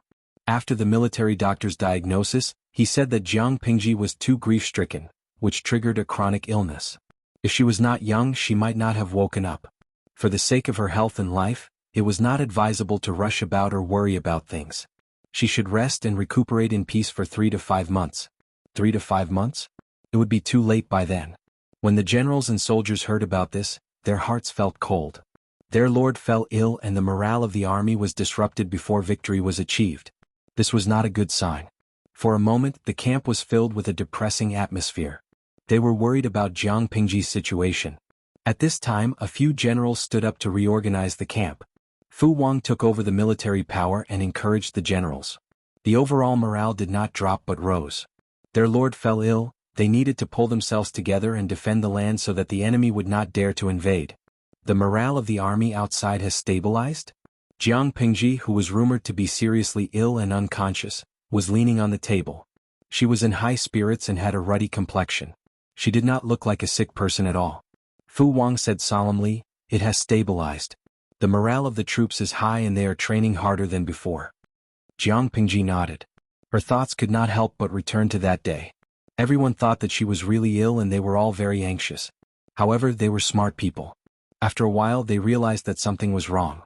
Their lord was as strong as a wild bear. Even if she was really grief-stricken, she would not faint so easily, right? Finally, they dismissed the idlers around them and waited for Jiang Pingji to wake up. Jiang Pingji lay on the sick bed and quietly opened one eye. She realized that her trusted subordinates were all there, staring at her with unkind expressions. She had overturned the car. The scene of the car accident was extremely tragic. Coupled with the merciless mockery of the salted fish in the streaming room, the situation was extremely chaotic. Tai Jiashi, streamer, have you heard of the story of the boy who cried wolf? Lei Dian Fuang, trash streamer, what a waste of my feelings. My worries just now have all been fed to the dogs. Black Blade Master, I didn't expect you to be such a streamer. When did you become so good at pretending to be unconscious? Yizhang Man, shocking. A famous streamer has been fooled on the spot. Many innocent boys have been fooled, but they are still infatuated. Jiang Pingji's skin was thick and strong. It was impervious to swords and spears. She stood up with a smile. You haven't left yet? Everyone, Wei Si said helplessly, what is my lord doing? Jiang Pingji choked in her heart. How could she tell him the real reason? She had a brainwave and a plan came to her mind. She said with an indifferent expression, grandmother passed away. As her granddaughter, I must attend her funeral, but Hejian County is already Bogeo's territory. If I really go to the funeral, I don't know if it's for my grandmother or myself. Bogeo won't let go of this opportunity. Chiguan Rang had a look of disapproval on his face. His thin lips were pursed into a straight line. The Lord used the trick of pretending to be unconscious to avoid attending the funeral. This inevitably left the outside world with the impression that she was unfilial and afraid of Huang Song. This matter is not difficult to resolve. My lord can send someone to attend the funeral on your behalf. Although the person can't be there personally, it's the same if his heart is there. Their lord had always been as shrewd as a fox. How could she be muddle-headed and use such a stupid trick? I know this, but Bogeo took Hejian County and scared my grandmother to death. We can't just let this go. Jiang Pingji's eyes flashed with a scheming and cold light. She smiled and said, what if the news spreads that I'm too grief-stricken and have a chronic illness that makes it difficult for me to travel? Bogeo's side will definitely be suspicious. Once the news is confirmed to be true, they will let down their guard. The army can take this opportunity to move their troops around and launch a surprise attack. Everyone was stunned. They didn't expect Jiang Pingji to pretend to be unconscious to be her strategy. Jiang Pingji continued, Hejian County has always been a battleground for military strategists. Bogeo has the advantage of the right time and the right place to station his troops here. He has Haozhou and Qinzhou. He can take advantage of the terrain and divide his troops to attack Wanzhou and Sangzhou. We can only respond passively. In addition, Bogeo and I formed an alliance to attack the Meng family in Sangzhou. He crossed the river from the lower reaches of the Song River to attack Sangzhou. He's already familiar with the route. Although Huang Song only had 2 prefectures, his position was a pain in the ass for Jiang Pingji. Huang Song had taken over Hejian County, so Wanzhou had become a close target for him to attack. Jiang Pingji had been operating in Wanzhou for so many years. How could she bear to use Wanzhou as the main battlefield for the confrontation between the two armies? Even if they won the war, Wanzhou would be destroyed. It would really be like the saying, after being busy for a few years, everything would be back to square one. She was now afraid to take action, but Huang Song had nothing to fear. In order to protect Wanzhou, Jiang Pingji had to move her troops first and further push the battlefront to Huang Song's territory. After listening to her, everyone revealed a thoughtful expression. What their lord had said was what they had been most worried about recently. Wanzhou must not be lost. They didn't expect their lord to be so meticulous and take the risk to make this plan happen. Salted Fish in the live stream room listened in a daze. Tudu Feiqiu, I really believed the streamer's words. Lao Ciji Lianming, I've been stuck with a year's worth of instant noodles. The streamer definitely came up with this at the last minute to smooth things over. Inueja Zhuge Qinma, haha, the streamer is really an elite and outstanding talent who lies with her eyes wide open. I'd be blind to believe her words. They had been following the live stream room for so many years. They knew what kind of person Jiang Pingji was, alright? Unfortunately, no one else could see their complaints except Jiang Pingji. Yang Si found a military doctor to diagnose Jiang Pingji. In the end, he concluded that she had been grieving too much and had triggered an old illness. She could only rest quietly and not tire herself out. It was worth mentioning that the military doctor was none other than Dian Yan's wife. Dian Yan, Meng Hun and Feng Jin were transferred to Tsang Prefecture by Jiang Pingji to prevent Huang Song from attacking Tsang Prefecture from Songhe Gorge and Jiangdu. Han Yu, Xieze and Qin Gong were transferred to Zhe County and Hu County by her. They were on guard and cooperated with the main force to encircle and suppress Huang Song's forces. The main force was led by Jiang Pingji. Wei Si, Yang Si and Chiguan Rang were the strategists. Fu Wang was the commander-in-chief. Li Yun and Jiang Nongqin were the deputies. They were to directly restrain Huang Song's troops. Sun Wen guarded the northern borderline to prevent the herdsmen of the northern borderline from rebelling during the chaos. Su Ku and Feng Zhen defended Wanzhou and Chongzhou. Bai Ning led the troops to guard the rear for the first time. Qing Yuan was transferred to Hu County. The troops seemed to be scattered, but in fact they were all targeting Huang Song. After discussing a comprehensive plan, Jiang Pingji continued to be her patient. She was only responsible for pretending to be sick every day. Wei Si took on the responsibility of representing Jiang Pingji to attend the funeral. He rushed to Hejian County overnight. Chiguan Rang expressed that he was up to the task. Wuxia was not from Hejin County. He was not very familiar with the roads. Jiguanrang was different. He was half a son-in-law of Hejin and had stayed there for several years. Jiang Pingji glanced at him with a faint smile. Her gaze immediately fell on Wuxia. Jiguanrang was silent. How could he forget again? Wuxia was someone his lord had set her eyes on. Attending the funeral on her behalf this time was a disguised acknowledgement of Wuxia's identity. The sour smell of love was everywhere.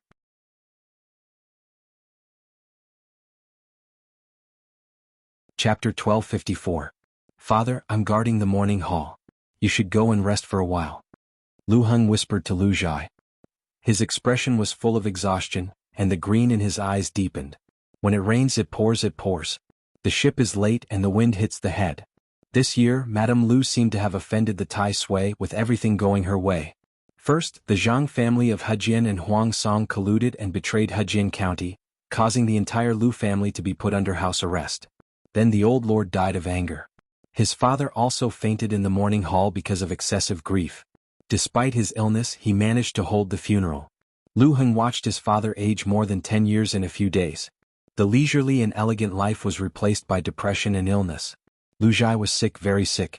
When he coughed just now, he vomited a mouthful of sputum with blood. Lu Heng was frightened by the situation. He was afraid that his father would be too tired and die with his grandmother, so he tried to persuade him to rest. However, Lu Zhai was stubborn. Not only did he not want to rest, but he also paid more attention to the old lord's funeral. He asked about everything.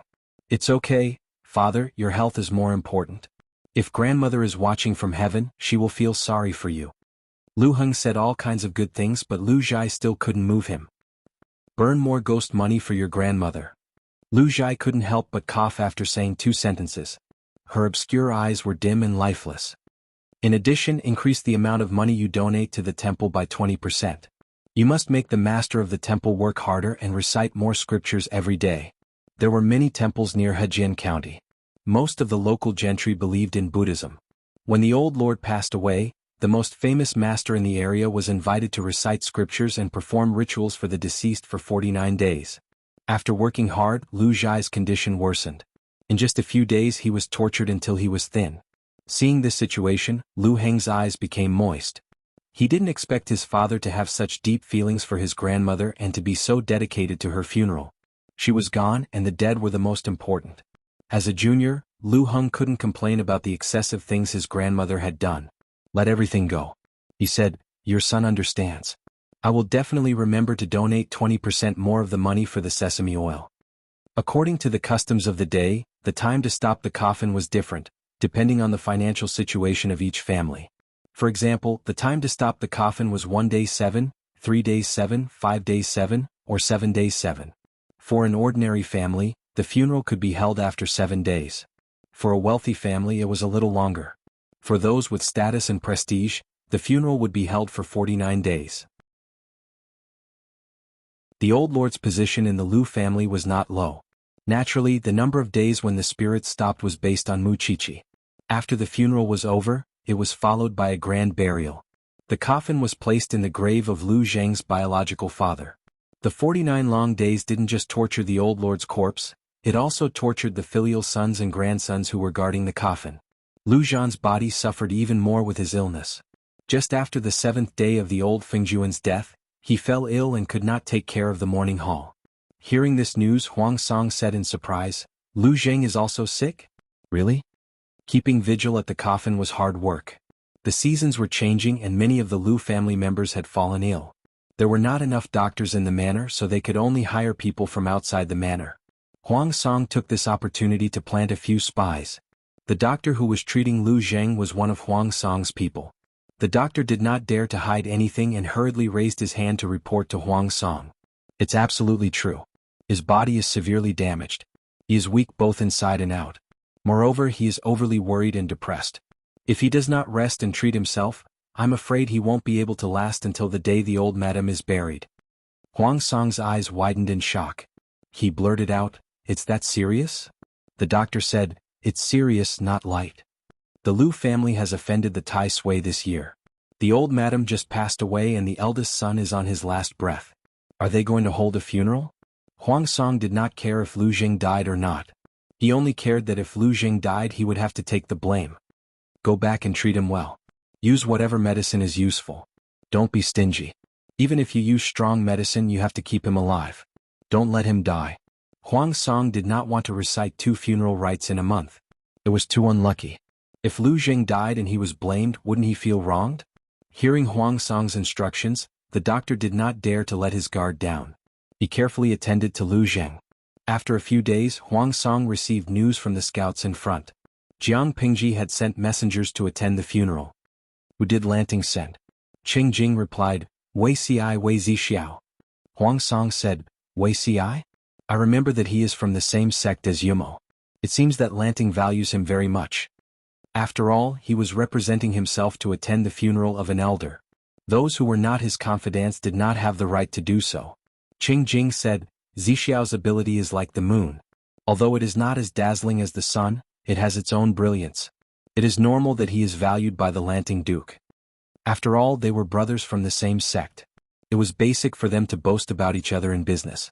Of course, this was not a brainless boast. Wei Ci's administrative ability was strong, but he was low-key and never competitive. This caused his presence to be low. 2 days passed in the blink of an eye. Wei Ci arrived at Hejian County travel-worn. Under the shadow of war, Hejian County became increasingly desolate and cold. The nearby fields were overgrown with weeds, and there were no farmers farming for a long time. Although Huang Song did not use strong troops to conquer Hejian County, there were still many people who hurriedly fled with their families.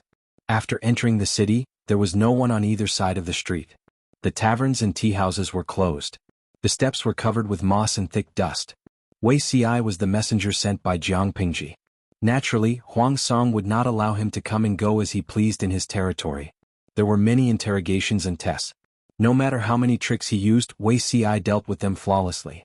Because of Jiang Pingji, the Lu family was isolated by the gentry in Hejian. It was very cold near the old house. One could faintly hear the sound of weeping spirits. When the old lord passed away, many gentry families did not come to offer their condolences in order to disassociate themselves. They all closed their doors and refused to receive guests, such as the Shangguan family. Even during the most difficult times, he had never seen such a cold and desolate appearance. Of course, there were those who were afraid and those who were not. Qiguan Rang's father-in-law, Wei Yuan, dared to come to offer his condolences with great fanfare. Wei Ci rushed over. Lu Heng, who was in the morning hall, heard the news and hurriedly asked his servants to receive Wei Ci. At the same time, Lu Heng told his father, Lu Zheng. Lu Zheng had been bedridden for a few days. His condition had improved and he had regained consciousness. When he heard that Jiang Pingji had sent someone to attend the funeral, he was stunned for a long time. His expression was very complicated. Lu Heng was puzzled. Since his father had been seriously ill, he often showed such an expression that he could not understand. It's rare that she has such thoughts. Receive the messenger well. Don't be cold.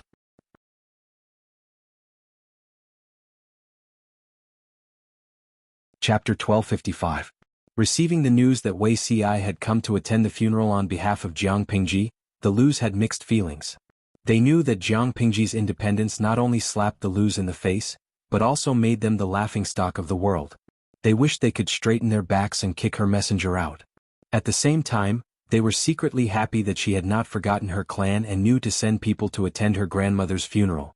Just as Lu Zheng had said, they were meat on the chopping block. The law of survival in troubled times was one's fist. Only those with a strong fist had the confidence to speak. Without a strong backing, whether it was the gentry or the feudal lords, sooner or later, they would be fat fishes on the chopping block waiting to be slaughtered. The people of the Lu clan had seen too many things happening in the past few days. The once lively clan was now deserted. The huge contrast made many people feel uncomfortable. Because of this, they also deeply realized the importance of power and fists. They obviously hated Wei Ci, but they still had to put on a smile to deal with him for fear of angering him. Wei Ci did not care about these people with different thoughts. After seeing Lu Heng, he earnestly offered incense to the old lord. Lu Heng did not know Wei Ci and did not know his temperament. He could only pick a topic carefully and secretly test Jiang Pingji's attitude. Wei Ci frowned slightly and looked worried. He told the truth. My master was very sad when she heard of the old lord's death. She was greatly shocked and accidentally triggered her old illness. She is still sick and can't get up. It's not that she doesn't want to come personally to attend the funeral, it's just that she is powerless. What?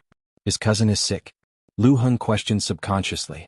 When he realized that revealing his emotions would make Wei Ci unhappy, he quickly tried to salvage the situation. The Lord of Lanting has always been healthy. How did he trigger his old illness and fall ill? Wei Ci did not seem to see Lu Heng's inadvertent doubts and said worriedly, "My master is stubborn and likes to do everything herself. In the previous battles, my master had taken the lead. Although her life was not in danger, minor injuries and illnesses were unavoidable.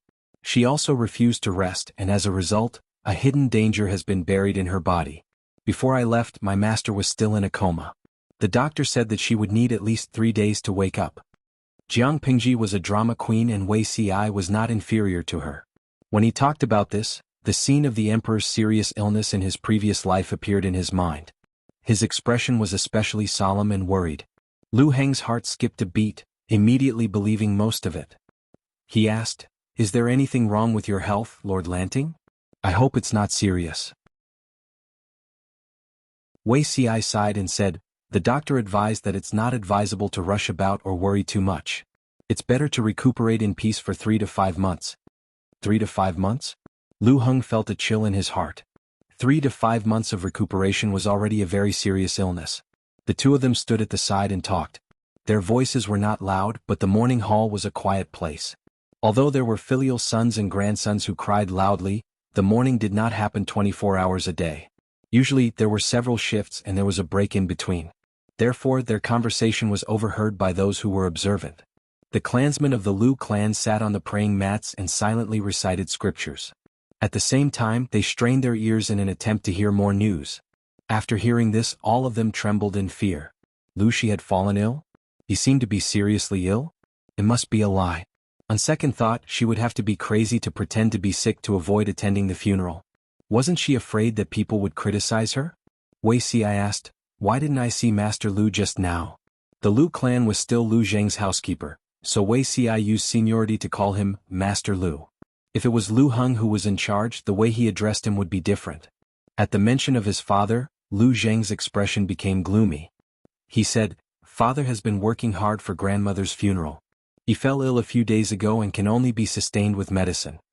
Wei Ci sighed and said, "These are troubled times. After this period of time, there will be joy after extreme misfortune." Lu Heng nodded and hoped that Wei Ci's blessing would come true. Wei Ci came on behalf of Jiang Pingji. Not only did he light incense but he also had to do whatever Jiang Pingji wanted to do. Lu Heng was extremely grateful to him. Although Wei Ci's appearance made him look unreliable, he was actually very capable. With his help, Lu Heng felt the burden on his shoulders lighten. He could finally take a breather. At the same time, the spies in hiding passed the news to Huang Song. Like Lu Heng, Huang Song chose to doubt it. Jiang Pingji left a deep impression on him. She was stronger and more energetic than a wild bear. How could she fall ill so easily? It felt like a mountain that had stood for thousands of years suddenly collapsed. Outsiders naturally could not accept it. Not long after, a secret letter was passed to him. The person who delivered the secret letter arrived at Hejin County right after Wei Ci. The contents of the secret letter were also sent by a spy planted in Jiang Pingji's army. When he opened it, Huang Song's expression suddenly became complicated. Lanting really fell ill? So seriously ill? According to the spy's information, after Jiang Pingji fell seriously ill, the military camp was in turmoil for a while. The furnaces in the logistics department did not stop boiling medicine. Different famous doctors were often invited to treat Jiang Pingji. The spy was meticulous and suspicious. He could not get in touch with Jiang Pingji, but he thought of ways to take away some of the medicine dregs. He also secretly sent people to contact the relatives of the doctors who had treated Jiang Pingji. Not every doctor would keep their mouth shut about a patient's condition. Moreover, it was related to the situation of the entire world. According to the collected information, these doctors had indeed encountered a difficult problem. They were constantly worried and frowning all day long. Of course, it was not that these doctors had good acting skills. It was just that the patient they had diagnosed was indeed a terminally ill woman. Jiang Pingji was cautious by nature. If she wanted to put on an act, she would go all the way. She would not let go of any details. The quality of the spy sent by Huang Song was very high. However, as the devil grew stronger, the justice grew stronger. Who would not fall for her? Someone check what these medicine dregs are used for. Huang Song's heart wavered, but his suspicious character made him not completely believe it. He divided the medicine dregs into several small portions and secretly asked several different doctors to examine them. Everyone's diagnosis was similar. After learning about the situation, Huang Song sat in a daze for a long time from afternoon to night. Not to mention him, anyone else would have reacted the same way. Jiang Pingji was like a mountain pressing down on Huang Song. For many years she had made him feel pressured. He had no choice but to work hard and be cautious. They were about to raise their swords and fight each other to the death. The mountain that had been pressing down on him and suffocating him was actually going to collapse? She was kidding. Seeing him like this, Lady Qi could not help but ask with concern, "Langjun, what happened?" Huang Song took a deep breath and revealed an expression that he did not know how to describe. "Madame Lanting seems to be very ill." Madame Qi secretly rolled her eyes. "You actually believe that?"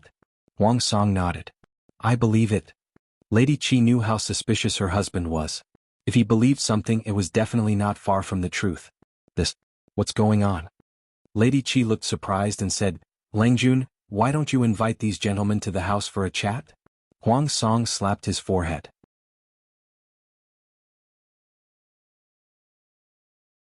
Chapter 1256. Lu Shi was seriously ill? How was that possible? When Feng Ju and the others heard the news, their first reaction was disbelief. Especially Qing Jing, who had the privilege of watching Jiang Pingji kill demons up close. He knew that Jiang Pingji was afraid of demons and ghosts. He did not believe that her grandmother's death could affect her to this extent. However, facts spoke louder than words and the evidence was irrefutable. In terms of skepticism, they were far inferior to Huang Song. Even Huang Song was convinced by the collected evidence. How could they doubt the truth? Suspicion required evidence. They could not find any evidence or flaws to overturn the fact that Lu Shi was seriously ill. Could it be that they could only rely on intuition or irresponsible guesses like, "I think"? "My lord, you mean, to seize this opportunity?" Jiang Pingji was seriously ill and there was no leader in the camp. No matter how capable the strategists and generals were, they could not overstep their authority in many matters. Losing their lord meant that they had no backbone. They would be overcautious in both offense and defense. This was a good opportunity for Huang Song and the others to take advantage of the situation. Huang Song nodded. "There's only one chance. We don't know when Lanting's condition will improve or worsen." Jiang Pingji was still single. If she knelt down, the power she had built up would inevitably collapse. Huang Song could not help but sigh at the thought of that situation. As an opponent, the more unlucky the enemy the better, but as a friend he hoped that she would be well. Of course, before the outcome of the battle was decided, the relationship between him and Jiang Pingji was only hostile. Qing Jing said, "I'm afraid it's not appropriate to send troops rashly. It's better to test the waters by deploying troops." Feng Ju glanced at Qing Jing in surprise. It was the first time he was so cautious. Yimo is right. Lu Shi has always been treacherous and cunning. Even if there is irrefutable evidence, we should be more cautious. Huang Song was a little hesitant, but Qing Jing and Feng Ju's words made sense. They should test the waters first. If there was a trap, they would not lose everything. If possible, keep a close eye on Zixiao. Qing Jing thought for a moment, then added, "Since he is the messenger sent by Duke Lanting, he should know very well whether Duke Lanting is really sick or not, and whether his illness is serious. He can act for a while, but he can't act all the time." No matter how much information was obtained from the front line, as long as Wei Ci revealed a flaw, the truth would be clear at a glance. Huang Song agreed and nodded his head. Qing Jing said, "If the Duke of Lanting is seriously ill, my lord will be able to sit back and relax."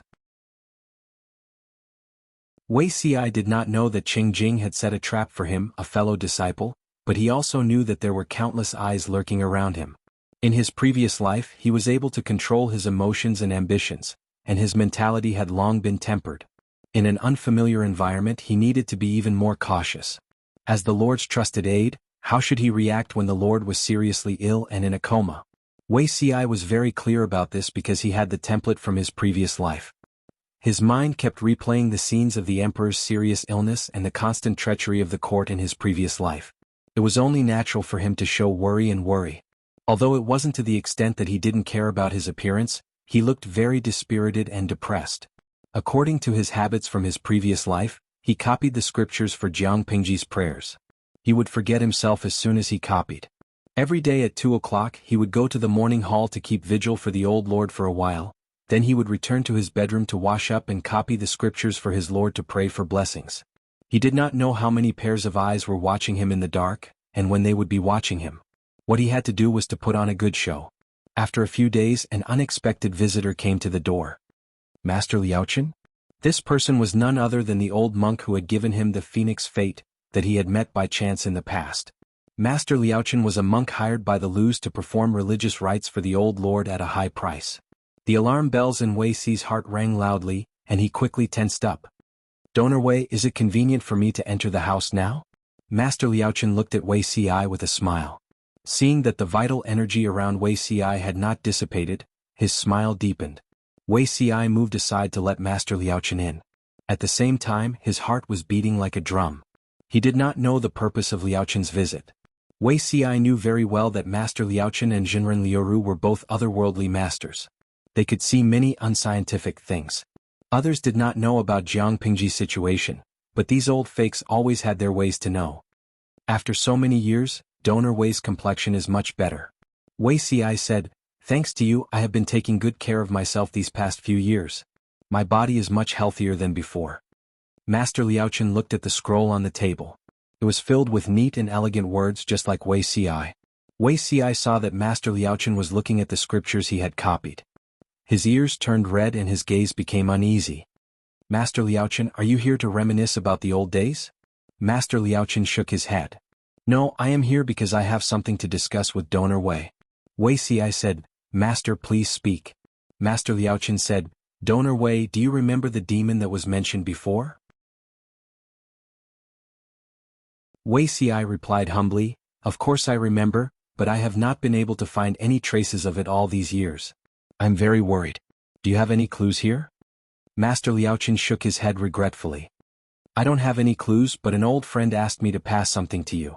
Then Master Liaochen took out a jade seal and placed it in front of Wei Si.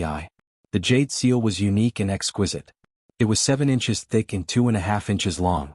It was as white as snow and had a transparent texture. There was an inexplicable coolness to the touch that made one feel refreshed. When he saw the jade seal, Wei Si's eyes widened. He straightened his body and leaned forward to pick up the jade seal. Isn't this the seal that Jinren Liuru uses to invite the gods to come to the altar? Almost every Taoist priest would use a Taoist seal during religious ceremonies and ceremonies. This was an important tool for them to eat, and it was used for stamping when they were handing out the forms. It was said that only the sealed documents could be received by the gods and they could command the ghosts and gods to do their bidding. Jinren Liuru was considered half his teacher. Wei Si's current skills as a charlatan were taught by him. How could Wei Si not be familiar with the seal he used? Master Liaochen said, a few years ago this person fled to Hejian in a hurry. He attacked the mountain gate without any explanation and left this behind. A few years ago? Wei Si was shocked and asked, about when? Master Liaochen gave an approximate time. Wei Si's heart skipped a beat. Jinren Liuru fled to Hejian not long after they met. Although there was no evidence, Wei Si felt that the trouble he encountered must have something to do with him. Master Liaochen smiled, that person is fine. His life should not be in danger. Donor Wei, don't worry. Wei Si let out a sigh of relief. He looked down at the exquisite seal in his hand, not knowing what Jinren Liuru was hinting at. Master Liaochen said, in Taoism the seal is mostly used to invite the gods to come to the altar. This jade seal has followed many masters and has long developed spirituality. Not only can it be used to invite the gods, but it can also suppress evil spirits. The Jinren left this to you for the latter. Wei Si was not a Taoist and he had no occasion to use the seal. After thinking about it, the only possibility left was suppressing evil spirits. I know a little about divination, but I don't know how to subdue demons or where the evil spirits are. Jinren gave this to me. What a waste.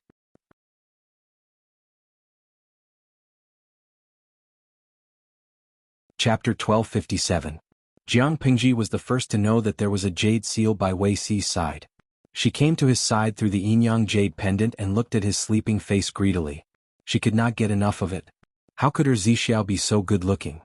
Just as she was about to touch his face, her fingertips seemed to have been electrocuted, causing her to subconsciously withdraw her hand. Jiang Pingji shifted her gaze to the jade seal hanging on Wei Si's waist. She stared at it for a while. The jade seal was obviously for a man. Jiang Pingji was not worried that it was given to Wei Ci by a prostitute. Although she did not know what a Taoist seal was, it gave her a sense of righteousness. It should not be an evil thing. The only thing that made her a pain in the ass was that she could not take advantage of him to her heart's content. Tisk, who's so nosy? Jiang Pingji stared at the jade seal with a bitter and vengeful look. She stared at it for a while but could not see anything. Even though she was experienced and knowledgeable, Jiang Pingji did not know what it was. She only knew that it was good for Wei Ci. For that reason she would not dismantle it violently. Before leaving, Jiang Pingji looked at Wei Ci deeply and sighed faintly. She went back to plant mushrooms. She felt that she had a bad mouth. Of all the things she could say, she had to pretend to be sick. As a patient, she could not go anywhere other than her own tent.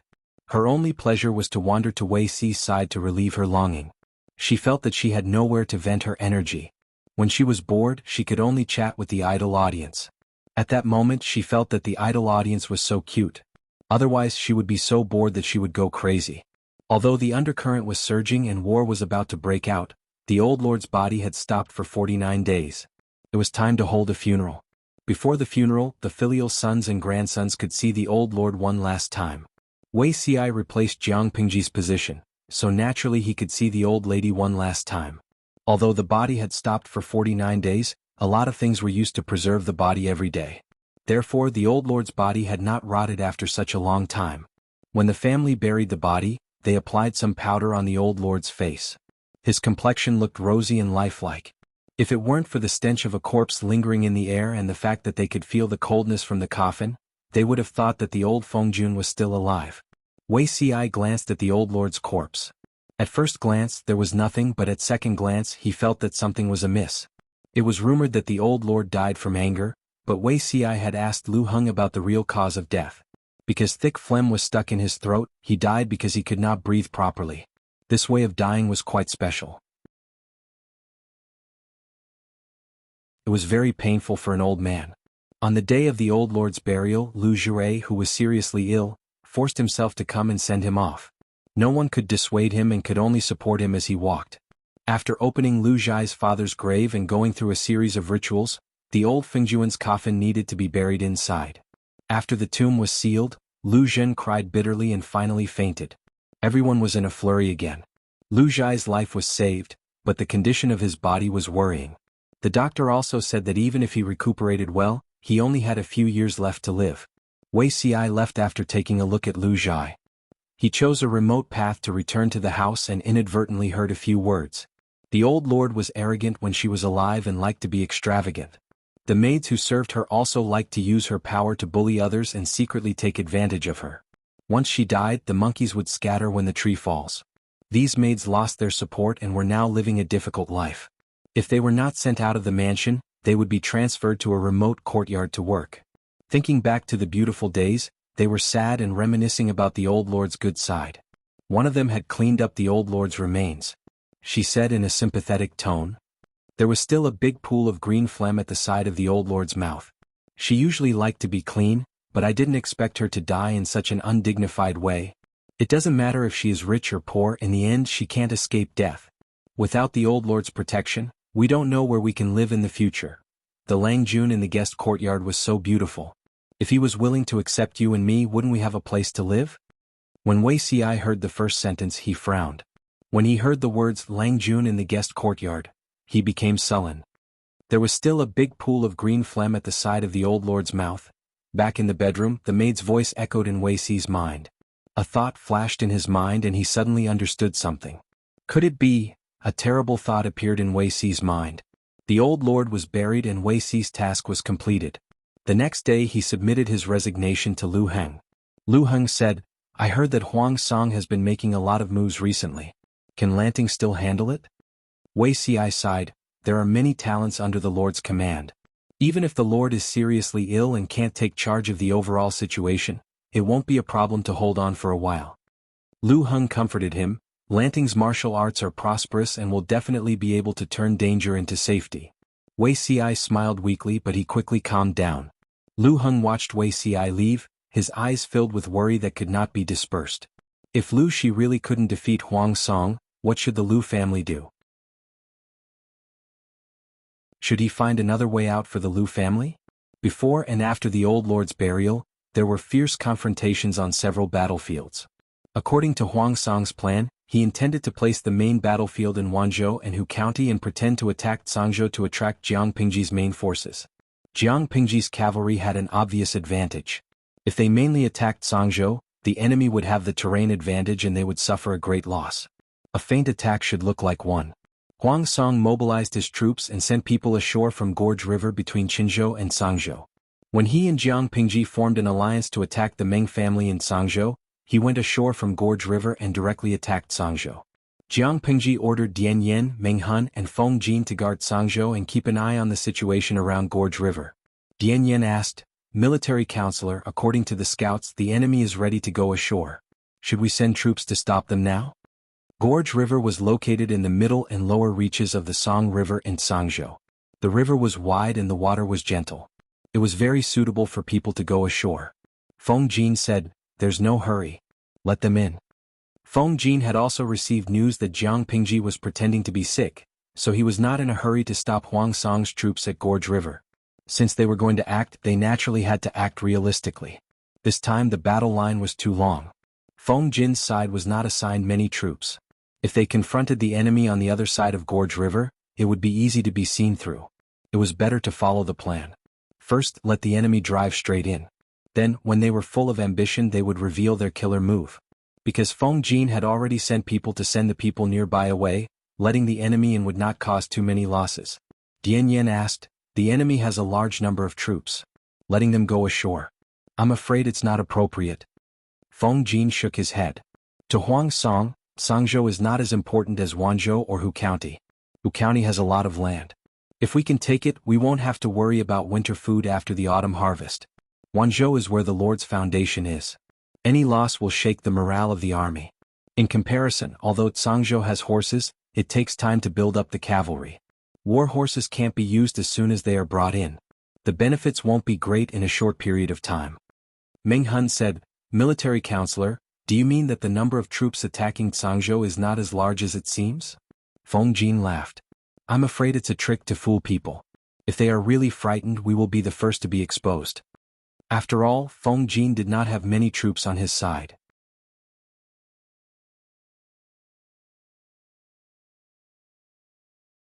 Chapter 1258. The Song River meandered from north to south, flowed through the gorge and finally merged into the sea. The source of the river was turbulent and steep, densely covered with reefs. As it passed through the middle and lower reaches, the water became gentle and the river became wider. There were many ferries and ships and it was adjacent to Haozhou and Qinzhou. It was the best springboard for Huang Song to attack Cangzhou. However, as Feng Jin had analyzed, Cangzhou was of little value to Huang Song. It was tasteless, but it would be a pity to abandon it. Its only purpose was to attract and mislead Jiang Pingji's firepower. It seemed to be a direct attack on Cangzhou, but it was actually intended for Wanzhou and Hu County. If Jiang Pingji's main force could be lured to Cangzhou, then Huang Song's real main force could take the opportunity to attack the hinterland of Jiang Pingji's power. Everyone knew this, but war was about what was real and what was fake. Not only did it depend on logistics and financial resources, but it also depended on psychology to see who could be deceived. Feng Jin was a clear-headed and rational person. Naturally, he would not be fooled so easily. Dian Yan, dressed in armor, rushed into the main tent. Meng Hun and Feng Jin were discussing something with their heads lowered. There was a huge sand table in front of them. The current sand table was the simplest, but after their lord's improvements, it became three-dimensional and exquisite. The terrain of the mountains and rivers could be seen at a glance. The sand table in front of Meng Hun and Feng Jin took 2 to 3 months to collect and make. Just by looking at the sand table, Feng Jin could simulate the enemy's further marching routes and movements in his mind. Dian Yan barged in without permission. His expression was gloomy. Feng Jin put down the deduction model. "Is there any progress at the front?" Dian Yan walked too hastily. The armor he wore was so heavy that he was panting heavily when he spoke. He said, "Military counselor, things are not good. The scouts at the front reported that the enemy crossed the river for 4 consecutive days. There are 20,000 troops and horses, a total of 80,000. Didn't they say that Cangzhou was just a feint by Huang Song? Why did he send 80,000 troops and horses? Even if more than 50% of the 80,000 troops were Marines, there would still be 40,000 elites left. 40,000 elites was not a lot, but they did not have that many troops stationed in Sangzhou. They might not be able to resist. After hearing this, Feng Jin's eyes flashed with surprise.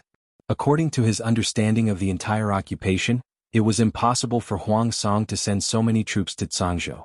He had only occupied 2 prefectures and did not have a lot of troops. Just by dividing his troops, he already had as many as 80,000.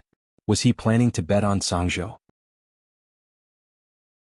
Feng Jin frowned, and Meng Hun, who was beside him, also revealed a solemn expression. Dian Yin said in a panic, "Military advisor, what should we do now? Jiang Pingji only sent 30,000 elite troops to Sangzhou." Feng Jin calculated the provisions, and with her consent, he recruited another 20,000 water soldiers locally. The total number was 50,000. Huang Song had suddenly dispatched 80,000 soldiers, and the pressure on Feng Jin's side had suddenly increased. Meng Hun suggested, "Why don't we write a letter to the Lord and ask for more troops?" Feng Jin flatly refused. "We can't. If we send more troops to Sangzhou, Wanzhou and Hu County will be in danger." In order to save on food, material resources and financial resources, his lord had always taken the route of elite soldiers. This time, Jiang Pingji had only agreed to the recruitment of water soldiers, after Feng Jin had persuaded her in every possible way. If they asked for reinforcements, the forces defending Wanzhou and Hu County would be weak. That would be courting death. Feng Jin said, "Even if we lose Sangzhou, nothing must happen to Wanzhou and Hu County." When Meng Hun and Dian Yin saw this, they immediately shut their mouths tightly and no longer spoke. They both knew that Feng Jin was right. If Hu County was lost, it would be equivalent to giving Huang Song a prefecture's grain depot for nothing. It would allow him to continue fighting in the winter. If Wanzhou was lost, it would be equivalent to the enemy stabbing the heart of his own forces. The territory would be forcefully cut apart, and they would not be able to take care of everything. It was precisely because these 2 places were so important that Feng Jin could not understand why Huang Song had sent a large number of troops to attack Sangzhou. Sangzhou was a place that had no money, no food, and no war horses. The war horses had already been plundered by the Lord. What else was there to gain? Feng Jin stared at the sand table in a daze. After a long time he said, "Let's wait another day. We'll scout again and report." The battle between the feudal lords not only concerned the general situation of the world, but it also concerned the lives of one's family. If Huang Song wanted to win against the Lord, he could not make a single wrong move. Sending a large number of troops to attack Sangzhou was in itself a move that could not be any worse. His state of mind was firm. He was not the least bit frightened by the 80,000 troops that Huang Song had sent out. On the 5th day the sky was just beginning to brighten. The thick fog on the surface of the Gorge River had yet to dissipate. Huang Song sent another 20,000 troops to cross the river on boats. Another 20,000? Feng Jin was dumbfounded. Had Huang Song and his tacticians really been kicked in the head by a donkey? The 2 sides were not attacking each other's lifeline in a chess match. Instead, they were taking advantage of the small fish and shrimp around them. Even Feng Jin could not understand what was going on.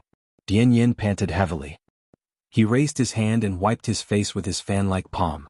Greasy hot sweat soaked his palm, and he casually rubbed it on his armor. He had not taken this armor off for 2 days. The salt stains from the sweat that had dried stuck to the inner lining.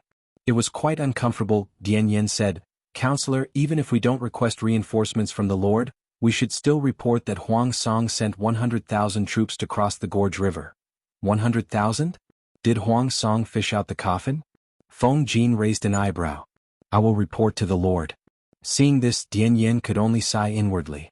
Feng Jin's attitude was already very clear. He would rather put Sangzhou in danger to protect Wanzhou and Hu County. Thinking of this, Dian Yan's spirits were lifted. Only after resting could he fight the enemy to his heart's content. *CK them. Just as Dian Yan was cursing in his heart, Feng Jin said, "The troops that Huang Song sent were about 30,000 to 40,000. 30,000 to 40,000? The scouts reported that it was clearly 100,000. Dian Yan's cultural studies had been tutored by Yang Siming. He could not compare to a professor of the 5 classics, but he could still count. It is precisely because the number of 100,000 is too large that the real number of troops is only 30,000 to 40,000. Feng Jin said, "There is a saying in military strategy that all is fair in war. If Huang Song really sent 100,000 or even more troops to attack Sangzhou, why has there been no movement in the past 5 days?" Feng Jin had no evidence, but he believed in his own judgment. Beside him, Meng Hun was extremely surprised. Then this 100,000, Feng Jin frowned.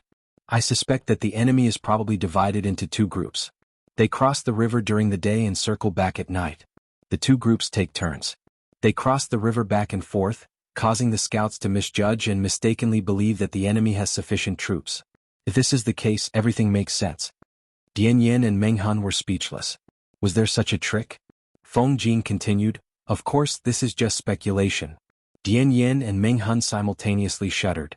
If they could not withstand the psychological pressure exerted by the enemy and really requested for more troops. For the sake of caution, we still have to make a comprehensive response and not give the enemy a chance to take advantage of the situation. Even if Cangzhou was only a chicken rib, if he could swallow it, Huang Song could still gnaw some meat out of it. He had nothing to lose now, but his lord had to be cautious.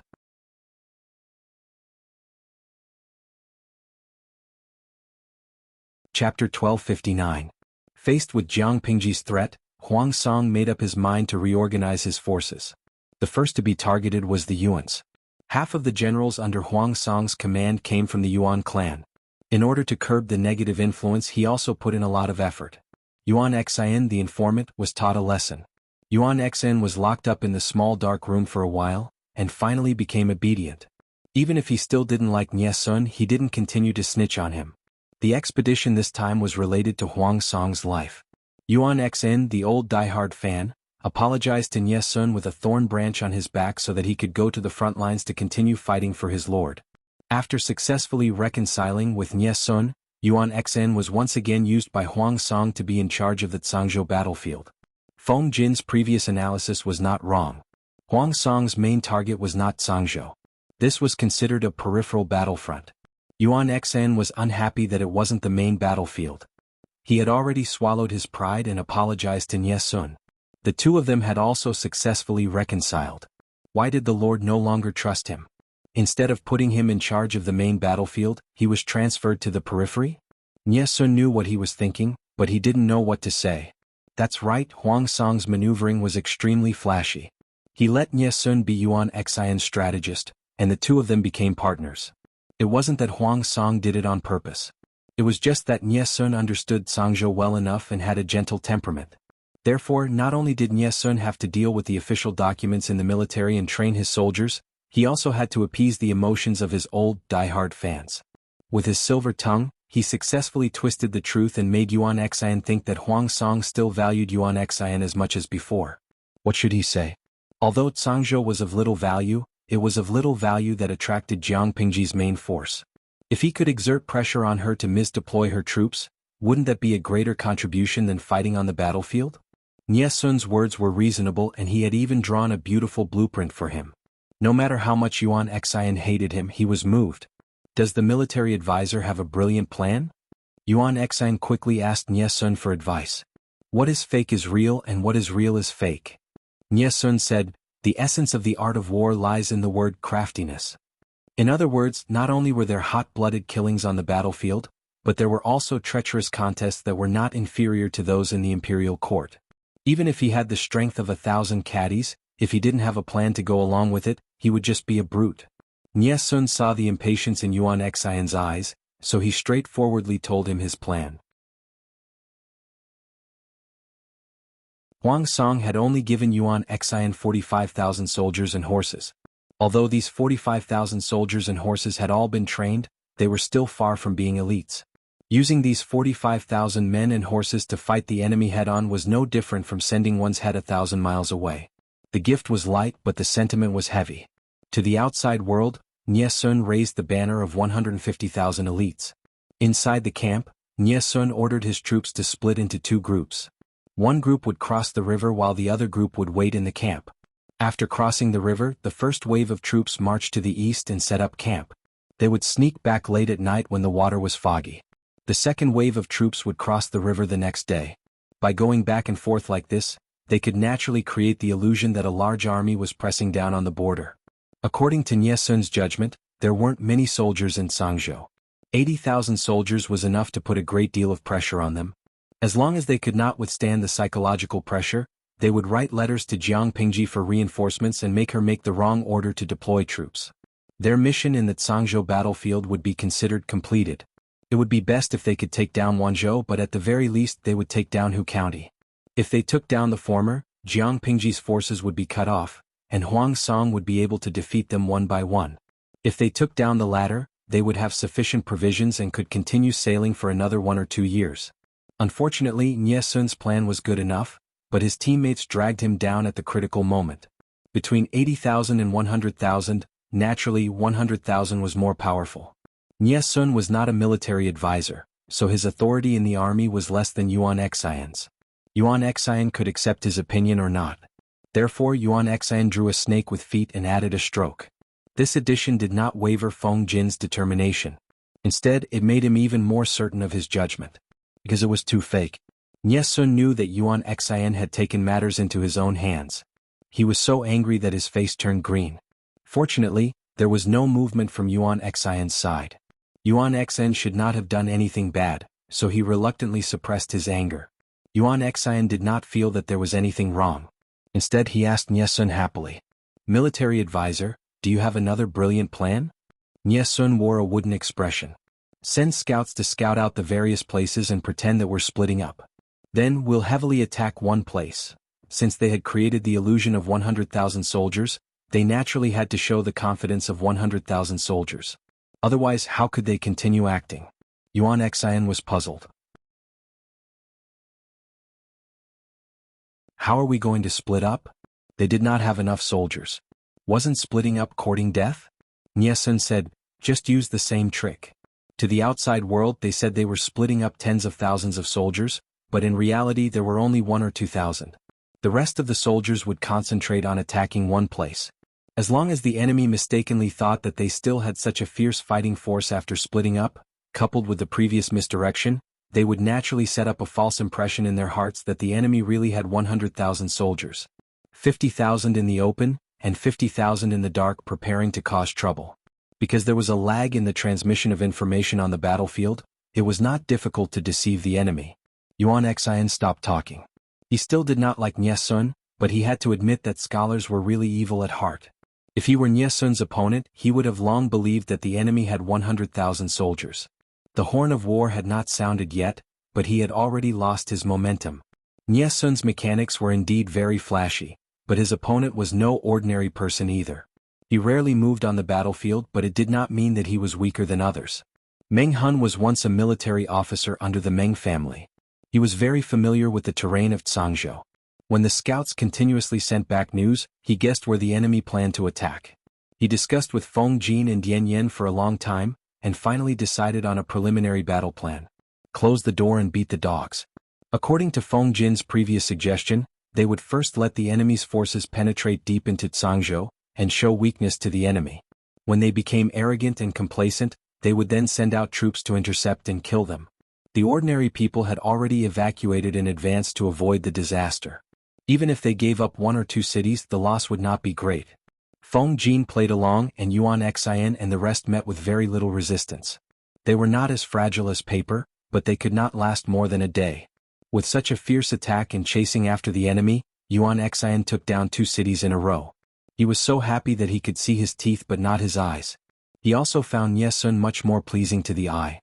Military counselor really has good foresight. They are really afraid. Yuan Xian held the bronze wine goblet and drank a mouthful contentedly. The wine flowed from the corner of his mouth and slid down his neck. Looking at the situation, the rumor that the traitor Lu is seriously ill is probably true. We can take Zhangzhou in less than half a month. By now, the letter requesting for reinforcements should have reached traitor Lu's side, right? It would be best if he dies of anger. That would be great. Nie Sun frowned and looked at Yuan Xian. Alcohol was forbidden in the army, but this person liked to drink. He drank a little every once in a while. He was really not afraid of causing trouble. But the Lord Huang Song was not here, so no one could control Yuan Xian. Lu, she is seriously ill, that is unexpected. Nie Sun secretly shook his head. You're tuning in to the Han Li's Wuxia Chronicles YouTube channel.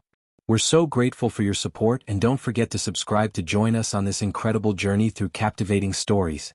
Your generosity through donations truly makes a world of difference, as it's the primary source of revenue that allows me to expand and enhance this channel for you. Thank you from the bottom of my heart for being a part of this adventure.